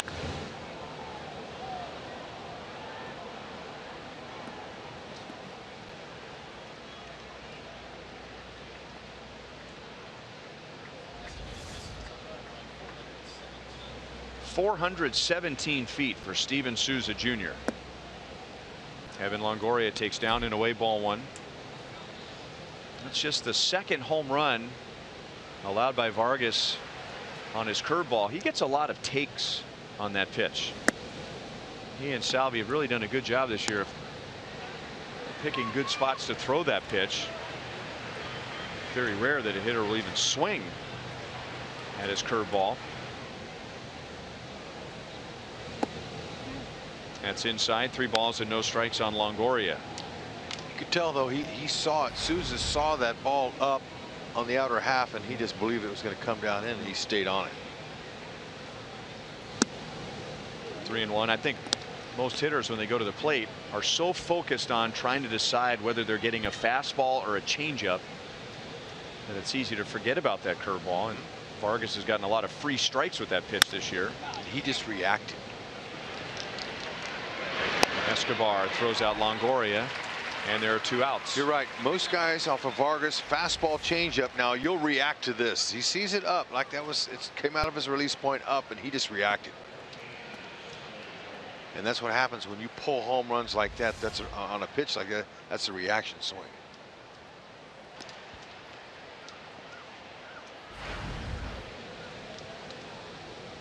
So 4-3 Rays with 2 down in the 5th inning. Logan Morrison is flied to center and popped to short.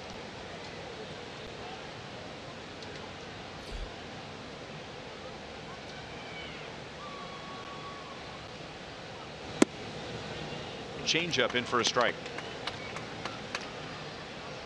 Vargas not afraid to use the changeup to lefties or righties. You see that big shot there. That's the pull that the Royals are expecting on the ground.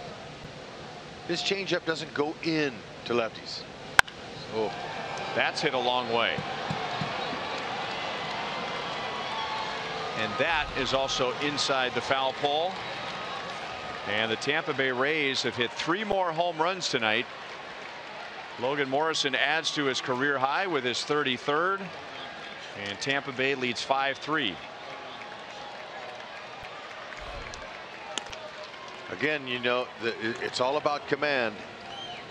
Salvador Perez was looking for this pitch down, down, down to a power hitter. Look at that, on the ground even. And Missed.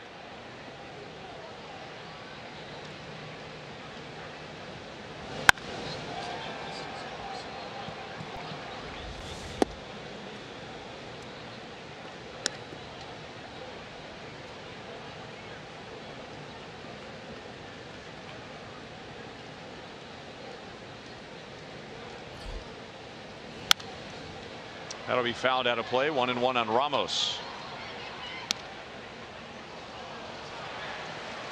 So 33 for Morrison and 192 for the Rays. They're on pace to break their club record, which was set last year.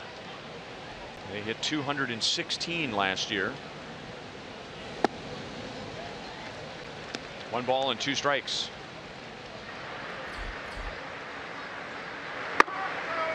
Scott Alexander warms up in the Royals bullpen.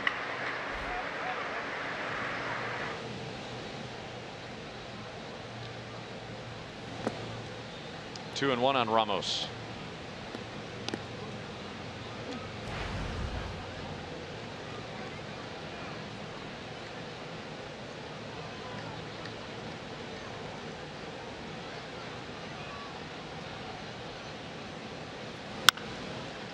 Cuthbert backhands. He has time with Ramos running and throws a strike to Hosmer. But the Rays get home runs from Steven Souza Jr. and the Kansas City kid Logan Morrison to take a 2-run lead.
The devastation caused by Hurricane Harvey by visiting youcaring.com/MLB supports. The Rays are here in Kansas City, but their ballpark is being used by the Astros and the Rangers in a series that was scheduled to be played in Houston. And I think I saw today that the Cowboys and the Texans were supposed to play an exhibition football game, and that has been moved. Yep, they don't want anybody on the roads out there. Just not safe.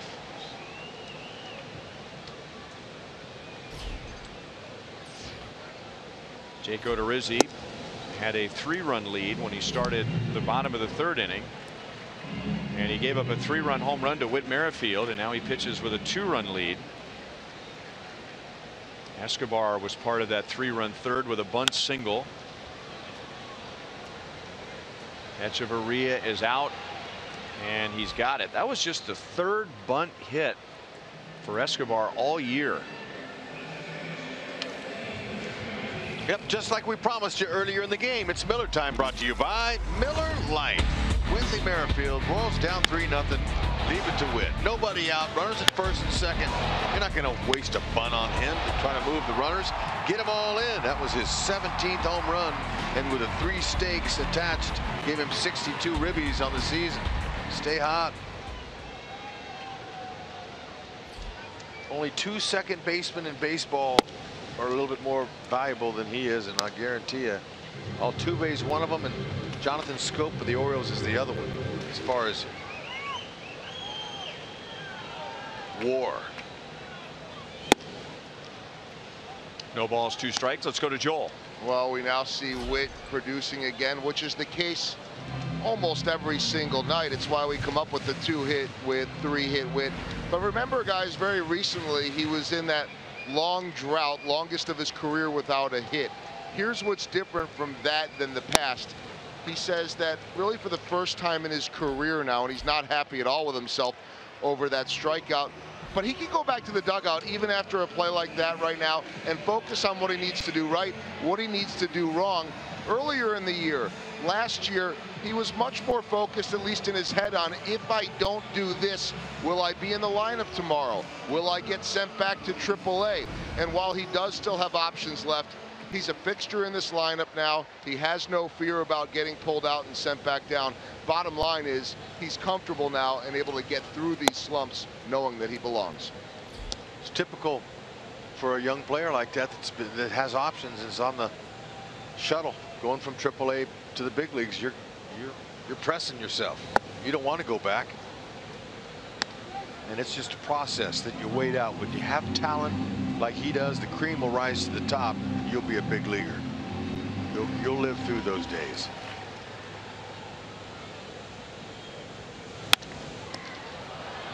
Back to Odorizzi, who recovers and underhands to get Kane. And now Odorizzi has set down the last 7.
Hit 3 solo home runs tonight against Jason Vargas. This is the last game of this short homestand.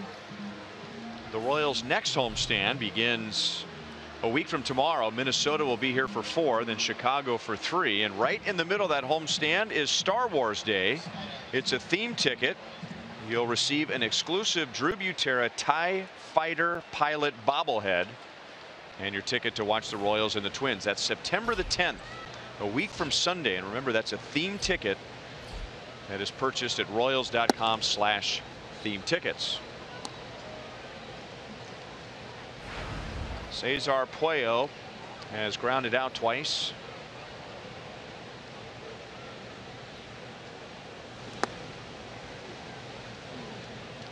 Two balls and no strikes. Vargas is coming up on 90 pitches. Scott Alexander was warming up as the Rays hit 2 home runs in the 5th inning, and now he's back at it again. high changeup, and it's 3-0.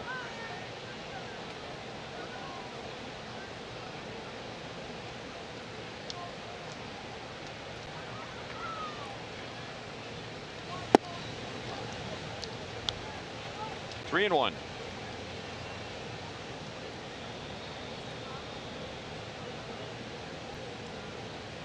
Could be Vargy's last batter.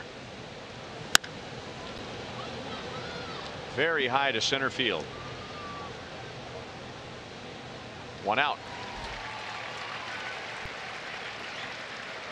Could be, but Ned's going to leave him in.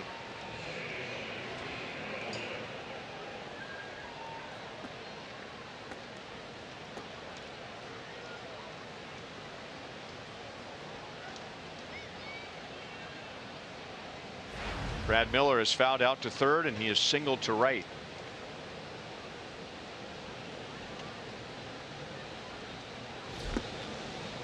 He was guessing there and guessed wrong.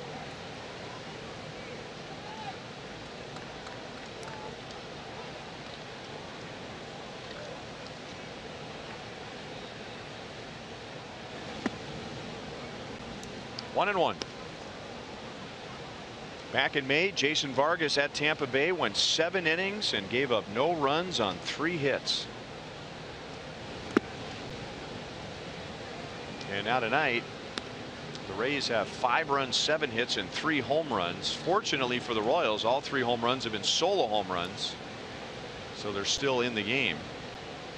And now Vargas is fighting to get through 6. 2-2.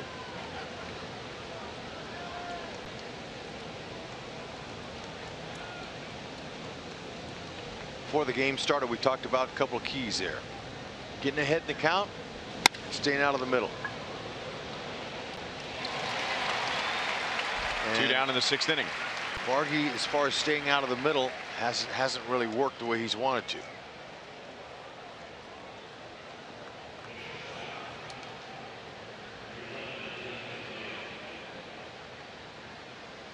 Ned Yost and Dave Island are going over the final details with Jason Vargas and maybe deciding if Echeverria gets on, that they'll go to Scott Alexander. 96 pitches. Echeverria homered to left center field in the 3rd inning, his 5th of the year, and then he fouled out in the 4th, and that was a big out. Now a little pop up to Witt, and that'll do it. 6 innings, 5 runs for the Rays against Vargas. The Royals are down by 2.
Jason Vargas, that's it tonight. 6 innings. He talks his night over with Dave Island.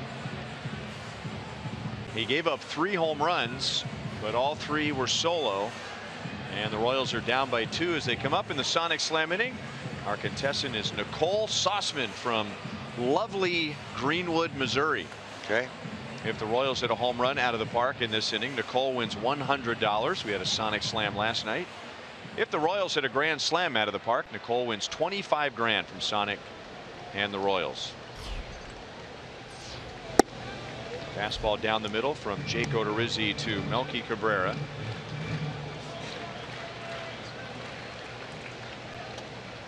Melky is 0 for 2. And looking at some of the important outs for Odorizzi in his first 5 innings, you could certainly go back to Melky lining into a double play in the first inning when the Royals had 2 on and nobody out. Curveballs outside, 2 balls, 1 strike.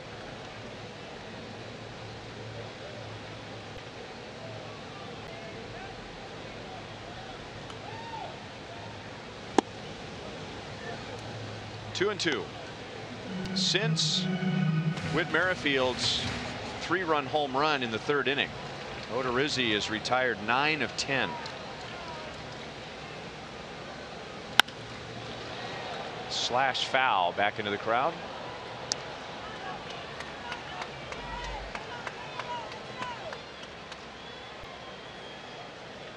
Odorizzi lately has been having issues with walks and home runs, and those have both been issues tonight, but the game did not get away from him after that 3-run home run.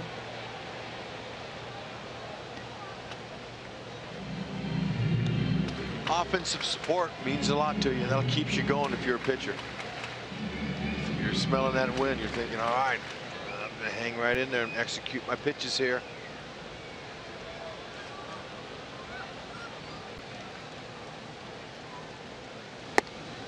Full count.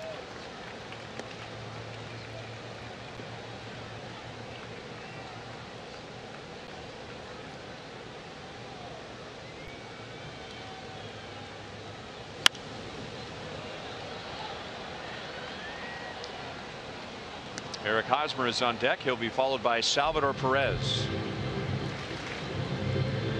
Melky is chipping away at Odorizzi's pitch count. He is at 83, and they're just starting to work in the Rays bullpen. Line drive, base hit, left field. Melky's on to begin the bottom of the 6th. You could tell with his foul balls, he wants that approach to go to the opposite field because that's where he's pitching him. Look at all those balls that are on the outer half of that Missouri Lottery fox tracks there, or pitch tracks there, that Melky knew it, so he just went with him. Well, that didn't take very long. Steve Cishek is a Chevy call to the bullpen.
with the pitching change. Melky Cabrera had a little time to go back in the Royals dugout, get a drink of water.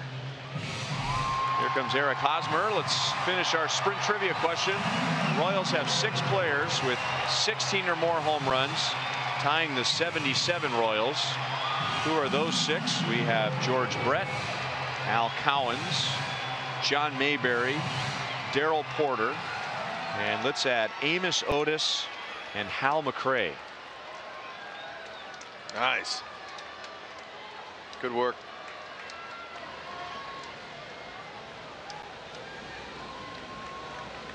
Al Cowens and John Mayberry tied for the team lead. That might have been the trick part of that question if you were to ask who the team leaders were that year. Steve Cishek started the year with Seattle. He was traded to Tampa Bay in May. He has a lot of closing experience. He's got some low averages against lefties and righties. He's tough either side. 92 right there. Sinking fastball, slider, changeup, sidewinder.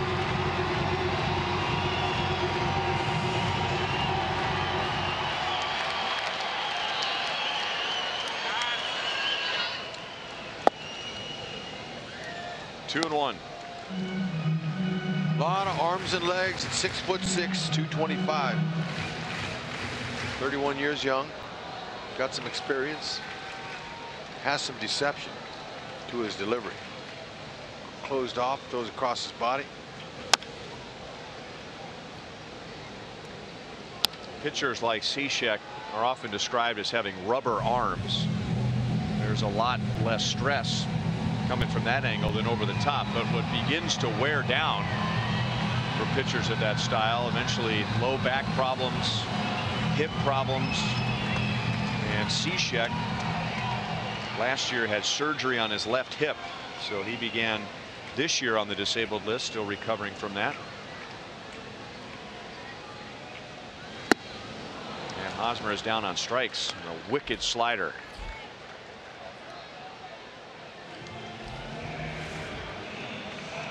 And down low.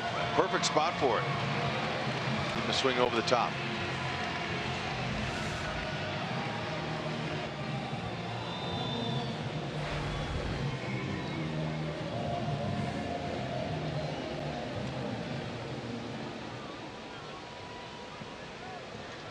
Salvia has slid to right twice tonight.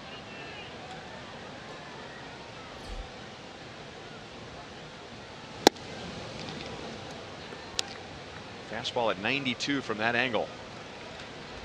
Yep, split the dish in two. That's the one. I remember him throwing more across his body, as you described. And I mentioned the left hip surgery. That's his stride foot. And at that angle, throwing across your body, you can imagine the torque that it would put on his hip. And maybe an adjustment for him coming back from that was to be more straight toward home plate.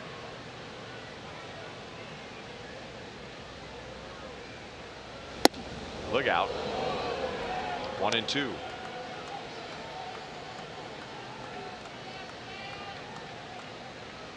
Salvi, since he's returned from the disabled list, this hasn't been the same. 2 for 5. Homer and a double. That'd be nice. Another strikeout, this one looking.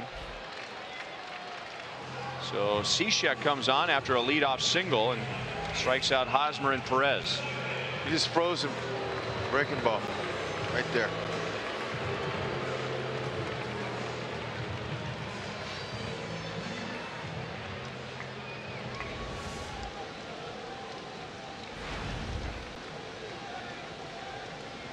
How about a hanger to Moustakas?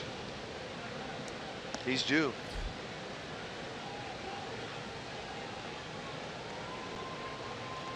Moustakas is struck out and fouled out to short.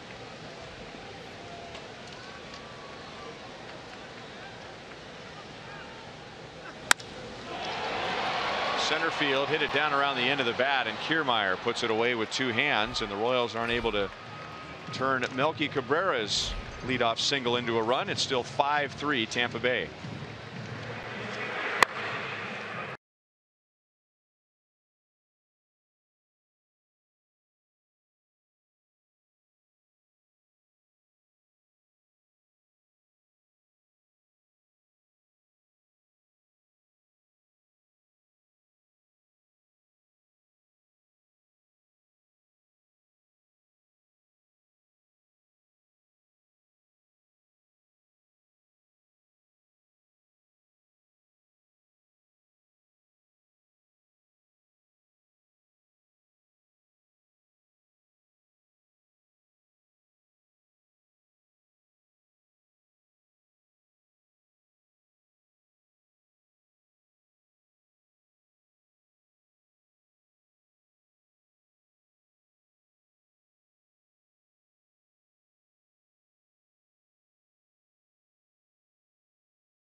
Thoroughbred Ford. Every day there's a great deal waiting for you at Thoroughbred Ford. And by Academy Sports and Outdoors, for all for less. Hud, beautiful half moon. Now, I see the man on the moon. Look at that. You see it? He's got a mustache right here. Good little nose there. You know, he's there. Good shot.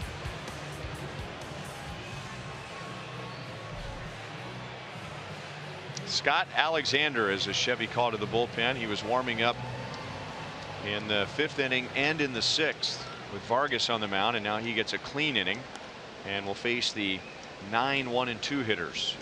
Clean ERA, 2.28. Very nice. Does it all with one pitch most of the time.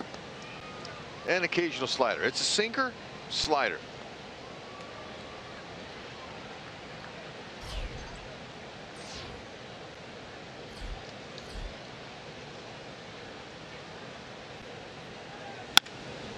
And Borges got a pitch up and goes the other way, and he's on with a leadoff single.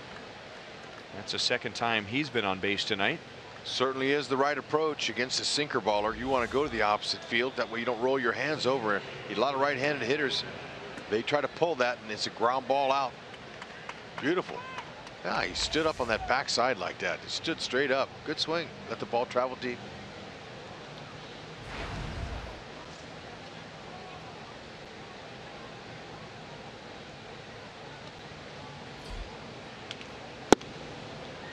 Kiermaier takes inside.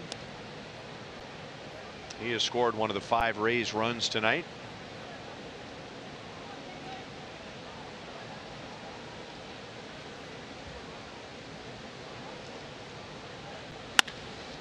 Right to Escobar. Got him for a double play.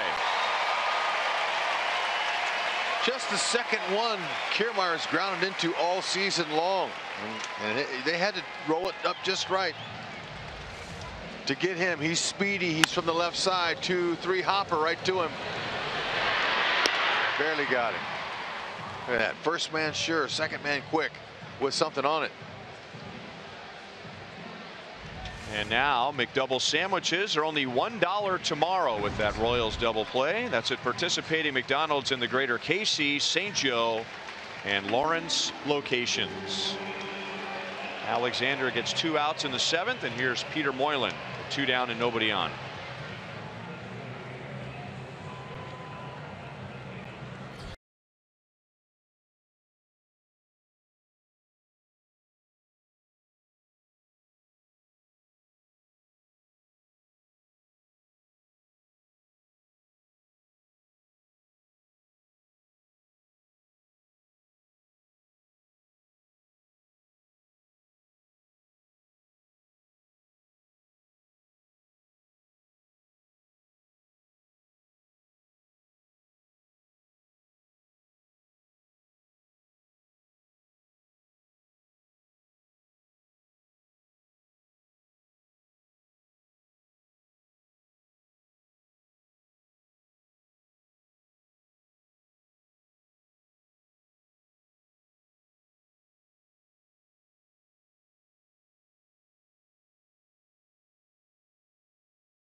Royals are down by 2.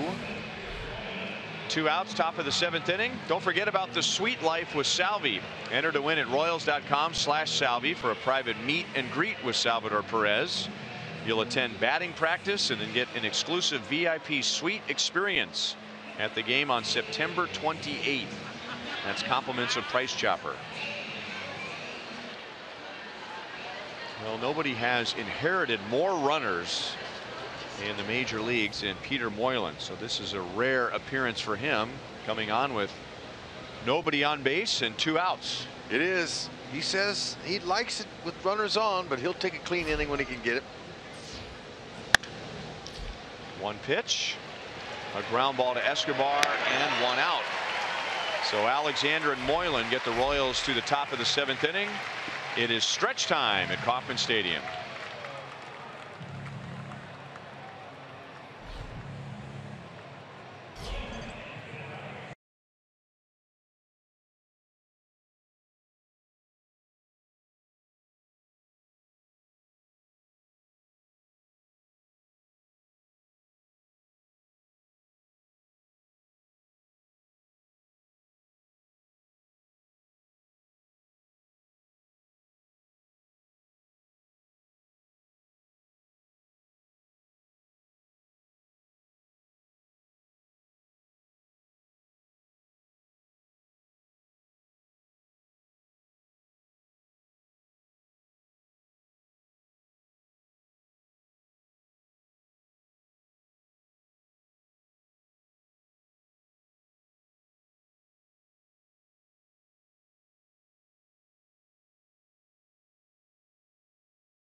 Bonifacio, Cuthbert, and Escobar coming up.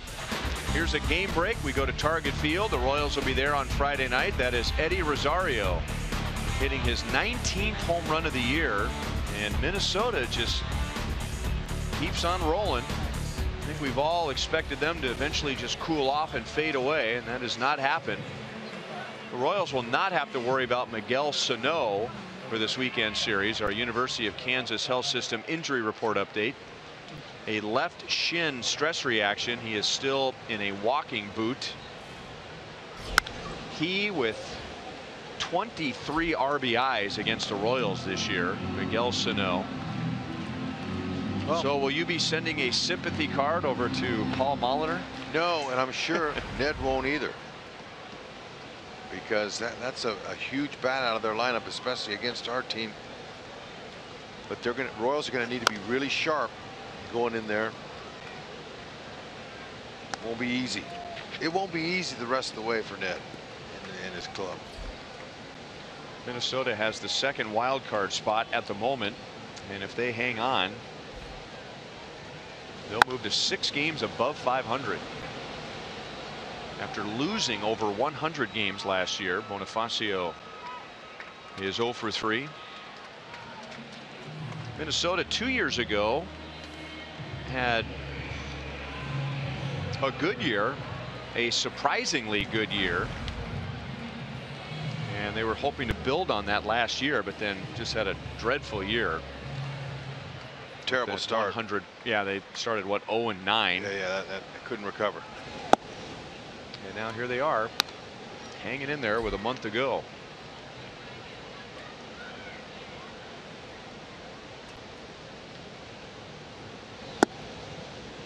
One and one on Cuthbert.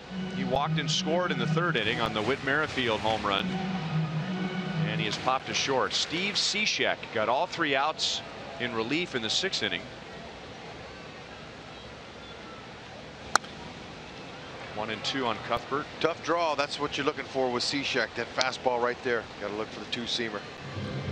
That slider tough unless he leaves it up. He's been sharp tonight.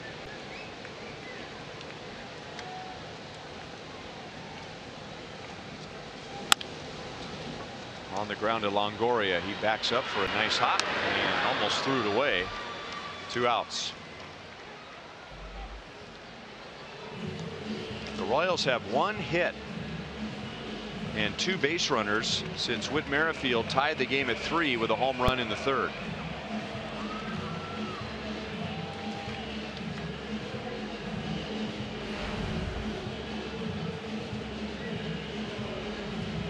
Rays pitchers have retired 14 of 16 since that home run. Alcides Escobar scored on that home run. And he grounds it back to Cishek, who made a blind play. I don't think he saw that ball, but he threw his glove out there anywhere and throws out Escobar.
A little bit of a surprise. Echeverria hitting 5th of the year.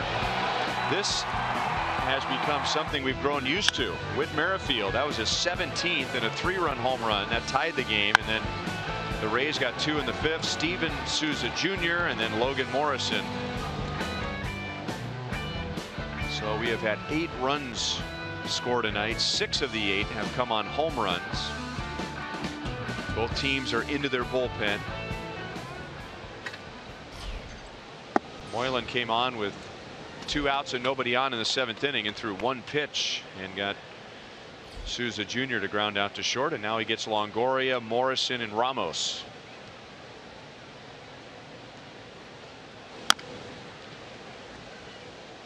One and one on Longoria. He has gone 25 games without a home run. He has 1 this month, and that was back on August the 1st. If he is homerless tonight, that'll tie a career-long homerless drought at 26 games. Stayed inside, 2 balls and 1 strike. Looks to me like he's, at least in this series, pulling everything. Want to sit back, take a different approach, start getting some base hits to the opposite field, look away, middle away. They hit that one well. And Melky runs onto the track and makes a leaping catch. 1 out in the 8th inning.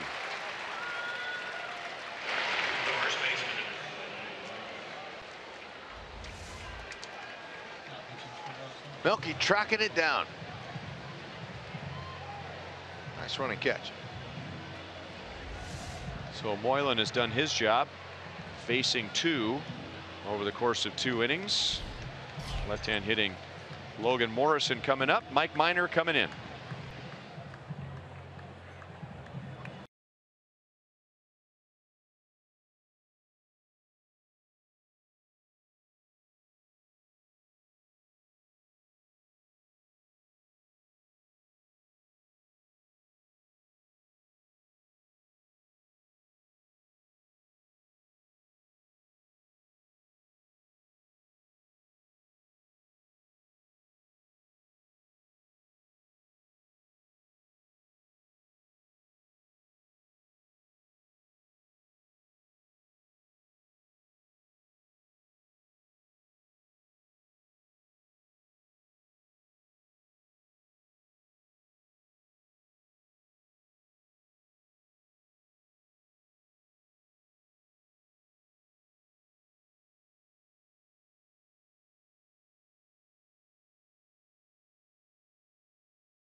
Having a good old time.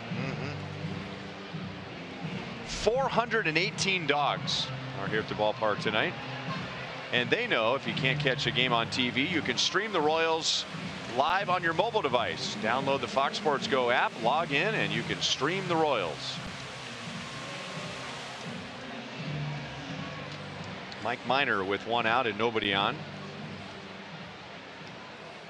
2.98 ERA this season. 1.87 in the first half. He was a big story for the Royals. The Royals signed him originally to be a starter. And he has 5 losses in the second half. Maybe going through what Jason Vargas is going through with a couple of seasons with not a lot of innings logged. Oh, absolutely. Yep. And not as much gas left in the tank in the second half. Still effective. And he's going to be better, a lot better next year. Just it takes you time to build stamina for these players over the course of a long summer. And this is not to make excuses. This is for practical experience and being around these guys, being in training rooms where and watching these guys go through their exercises and hear them talk to the trainers and going, man, it's killing me. What do I do? You know, it's just a grind. There's nothing, no doubt about it. Yeah, you won't get that from Vargas or Minor. They're not going to use that as an excuse.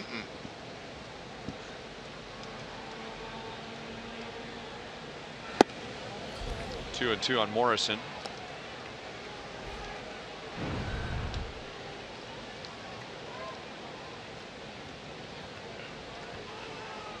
Look at Morrison. You see him now. He kind of just moves the bat head.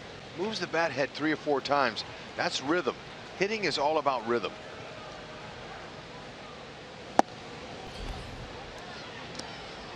Has a little method to his. See, watch him. He's going to check it out. Take a deep breath. Nice, smooth practice swing. There it is. 1, 2. Okay, couple little rhythm timing mechanisms there with his hands. Loose grip on the bat. Good pitch. There's some 96. Good spot by Minor. Morrison's hot too. You made him look like that with an abbreviated swing. Look, staying away from the power. That's some command right there. He's putting that ball exactly where he wants it. Nothing the hitter can do.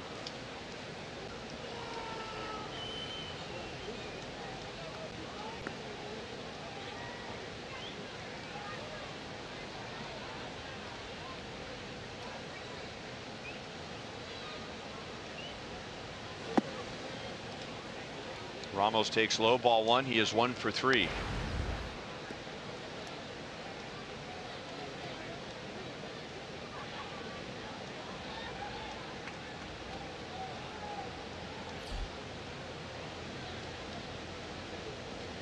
know, just looking at Jason Vargas's innings the last 8 years. 192, 201, 217, 150, 187.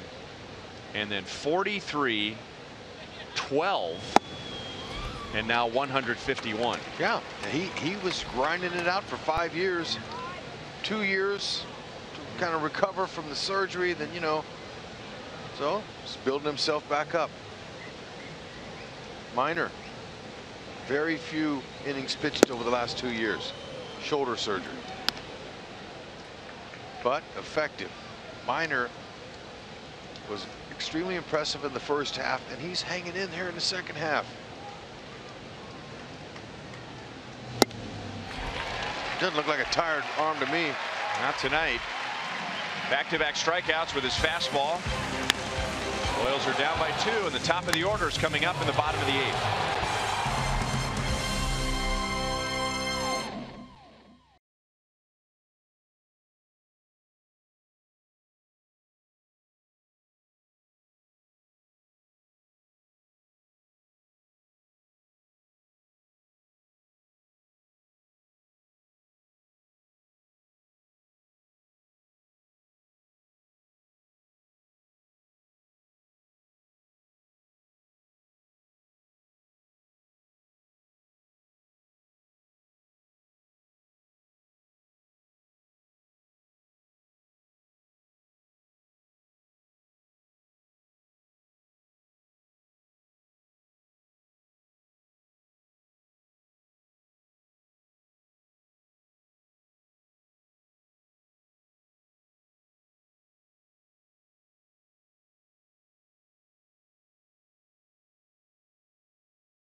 Wilson Ramos with his fastball for a scoreless top of the 8th inning. MLB.com At Bat is your #1 mobile app for live Royals baseball, and you can customize At Bat to stay close to the Royals with home screen icons, live scores, news, stats, video highlights, radio broadcasts, and more. Witt stumbled coming out of the box and grounds out to short on the first pitch thrown by Tommy Hunter. Witt has a 3-run home run tonight, and that accounts for the Royals offense. That was way back in the 3rd. Look at Tommy Hunter's numbers. That's impressive. Check him out. Just 12 walks, 48 innings, 52 strikeouts. He's got his fastball working. 4 and 2 seam. Fastballs, low to mid 90s. Sinks, cuts the fastball, curve change. There's a few different variations. 6'3", 260. 31 years old. Big lower half. Smooth and easy. 96.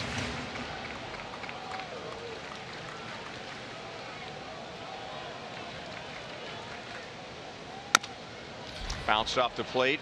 Miller charges and gets Lorenzo Cain. 2 quick outs for Hunter in the bottom of the 8th. And no wonder his numbers are as impressive as they are. Watch the sinker he gets on this one here. Look at that ball just fall down. That's all you can do. Looks good. And at that velocity, you don't have time to get underneath it.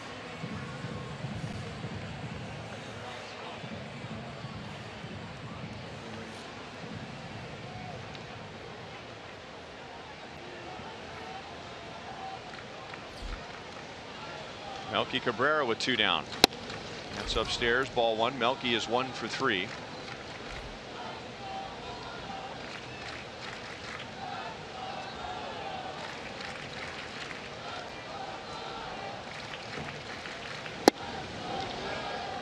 He went around. Cutting fastball that was just boring in. Almost like it was just attacking Melky Cabrera. Tommy Hunter once a bright light in the Rangers organization. 1 ball and 2 strikes. First round pick in 2007. He was in the big leagues the next year and has spent a lot of time on the disabled list, including this year with a calf injury. 2-2.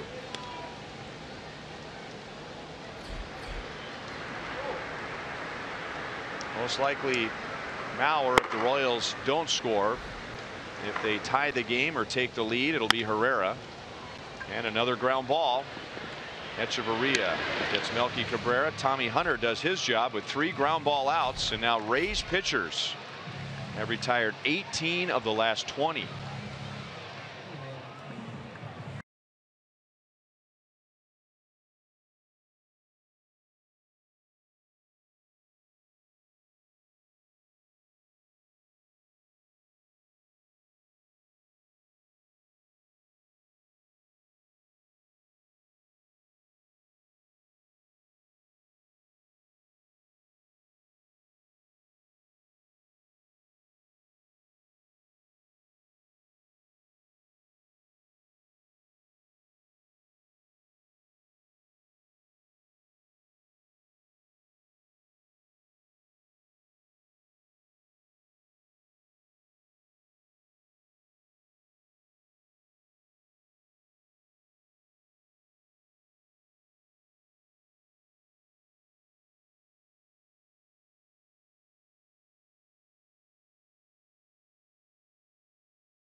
field in the bottom of the third inning to tie the game at 3. The Rays have taken the lead, and now their pitching has taken over. But the Rays have hit 3 home runs. This is our Jeep drive of the game. Steven Souza Jr. broke the 3-3 tie with a long home run to left field. 2 batters later, Logan Morrison hit a home run to right field.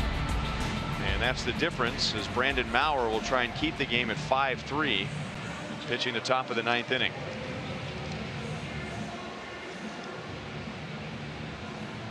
And it'll be Corey Dickerson coming off of the Rays bench to bat for Cesar Puello. Dickerson started in left field in last night's game, and in the game on Monday. The Rays have 4 players on their roster who have 25 or more home runs. 2 of them were not in the lineup tonight. Dickerson and Lucas Duda.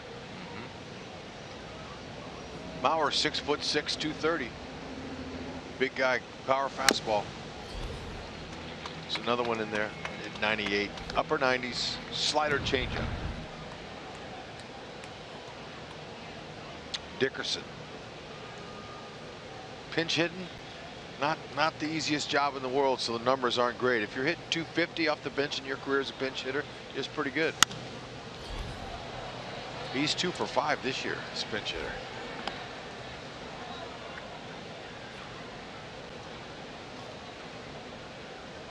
More opportunities in the National League with the pitcher hitting.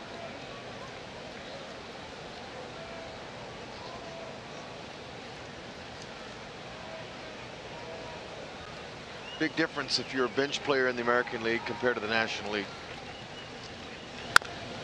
You may not start in the National League at all, but you might get 5 at-bats in the week. And they're all 1 at-bat per game. Very difficult to have any kind of average or any kind of timing with that. And the American League, you're going to get a start once a week, but you get all 4 or 5 of your at-bats in one game. Big difference. You have a chance to have an average in the American League as a bench player compared to that tough job of pinch hit. So you're saying you may play more in the National League, but that doesn't necessarily mean your numbers are going to be any better. Yeah, that 1 at-bat a game is very difficult. And usually it's later in the game and it's against, you know, the 8th inning guy or the closer. 2 hops to Hosmer. Hangs it in the air for Maurer. 1 down.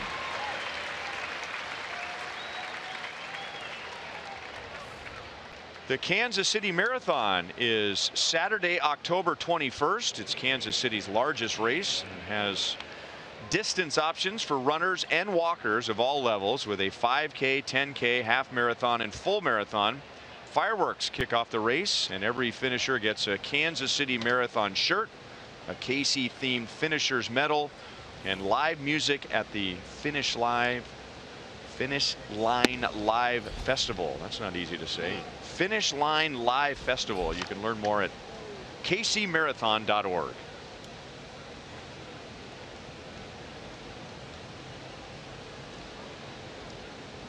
Brad Miller with 1 out. Miller homered against Maurer in the game last night, belting his 7th of the year. That was with 1 out in the 7th inning. He had a line drive off the facade above the Rays bullpen in right field. 1-2.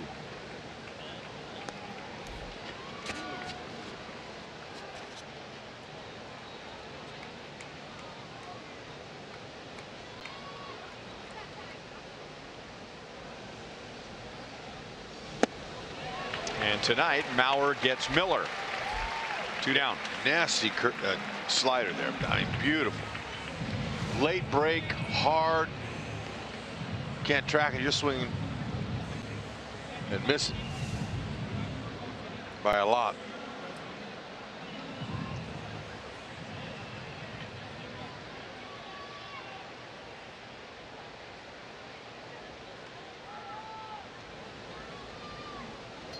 Here's Hechavarria with 2 down.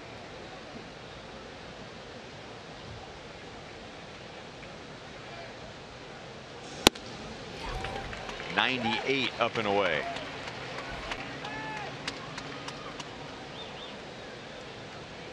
Echeverria is from Cuba. He defected in '09.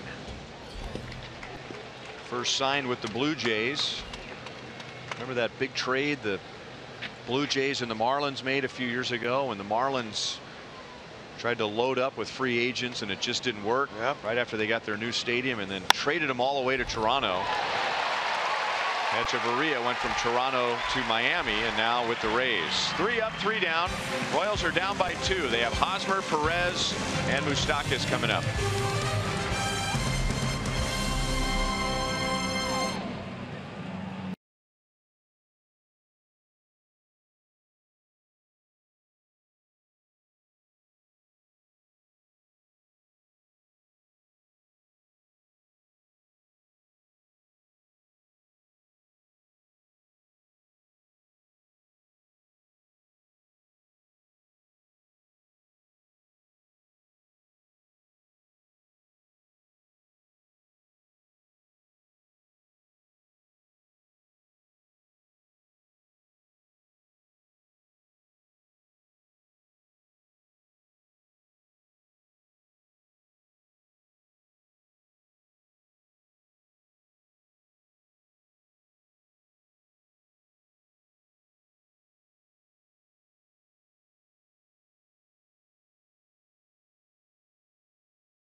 Kauffman Stadium as we get ready for the middle of the lineup, bottom of the ninth. And when this one is over, we've got plenty coming up on Boulevard Royals Live. Joel Goldberg, Royals Hall of Famer Jeff Montgomery getting ready right now. We will talk about the home run ball, long ball key in this one here tonight. Plus, Whit Merrifield does it again, going deep. He got them back in this game.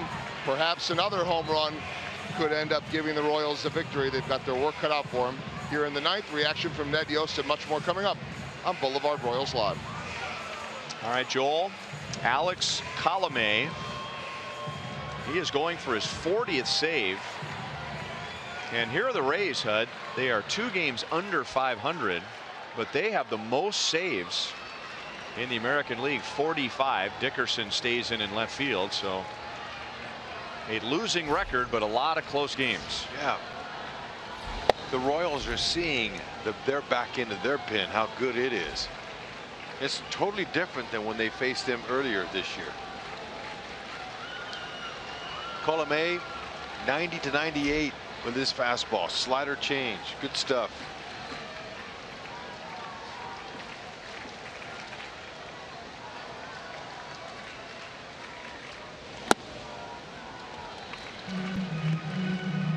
Hosmer is 0 for 2 tonight. He was on with a walk in the 3rd inning.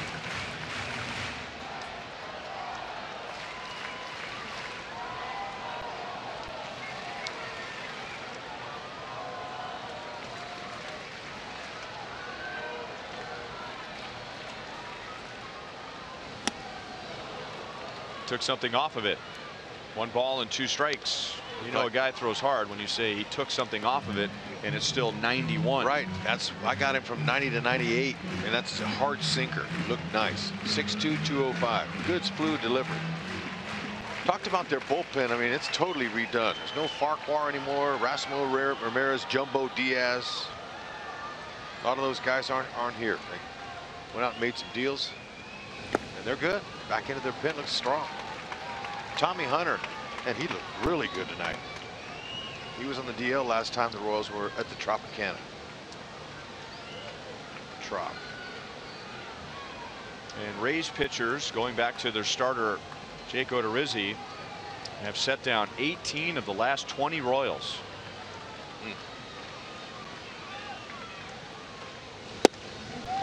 Over the outside, and no argument from Eric Hosmer. Colome begins his outing with a strikeout.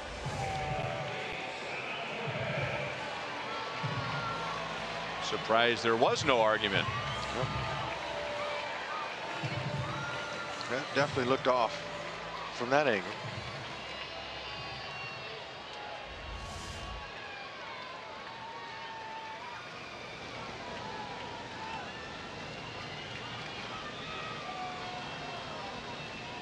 Salvador Perez with one out.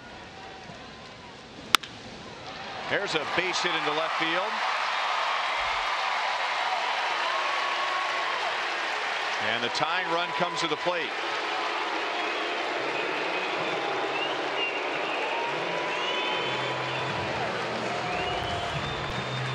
Good to see Salvi take a good swing, keep both hands on and not hurt.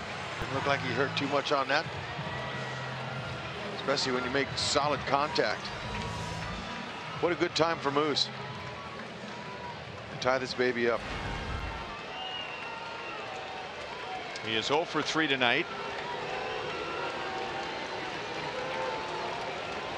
He has only faced Colome once before tonight, and he's 0 for 1.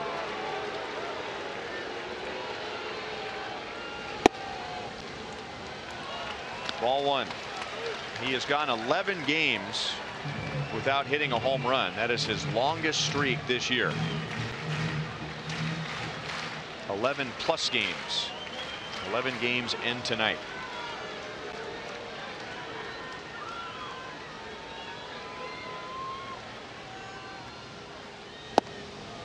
Upstairs again, 2-0.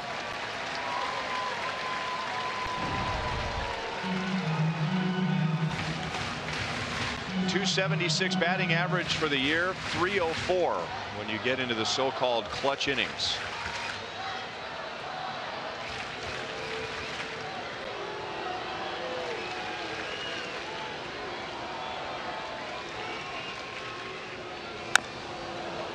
Two and one.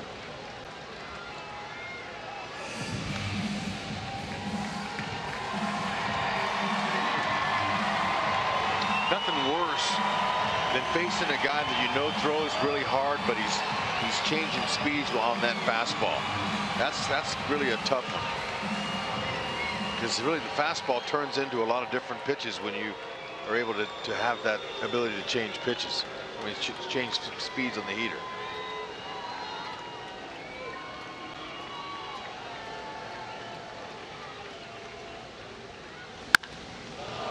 Line past Pedro Grifol. 2 balls and 2 strikes. It was line drives like that that sent Rusty Kuntz to the dugout. Rusty's having some fun with Pedro. The Rays outfield is as deep as you can go and still be considered on the field. Backs are up against the wall. No doubles depth. Trying to make sure that if Moustakas gets on, that they keep him out of scoring position. And Colome struck him out with a slider away.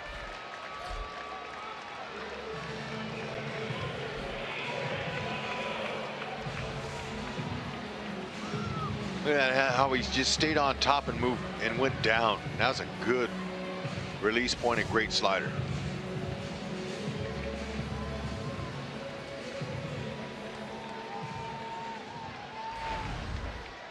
Colome has allowed 3 home runs in over 59 innings. That's not very much. Bonifacio is 0 for 3. This is his first at bat against Colome.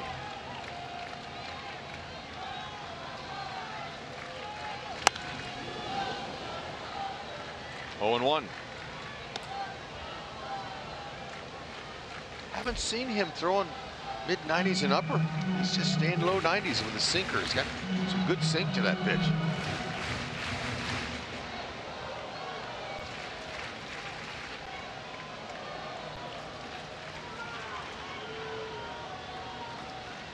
Again, late in the season.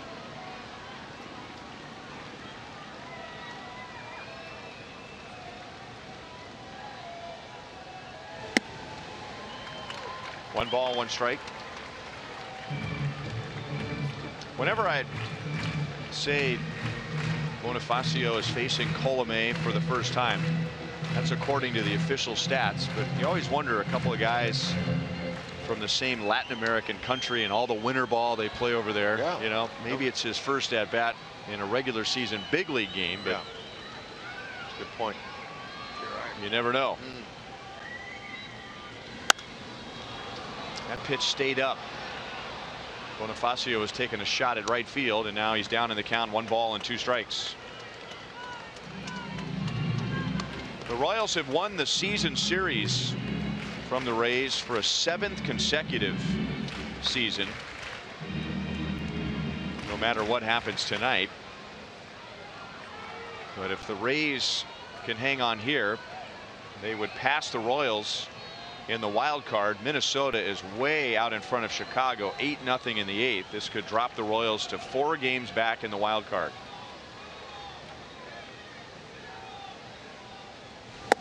And they do. The Rays win the series. The Rays hit 3 home runs. Steven Souza Jr. will hit the game-winning RBI, and give a lot of credit to the Rays pitching after Whit Merrifield tied the game with a 3-run home run in the bottom of the 3rd, which appeared to be a momentum changer and shift the momentum back to the Royals. The Rays pitching buckled down, and they retired 21 of the last 24 Royals. Impressive. Certainly was.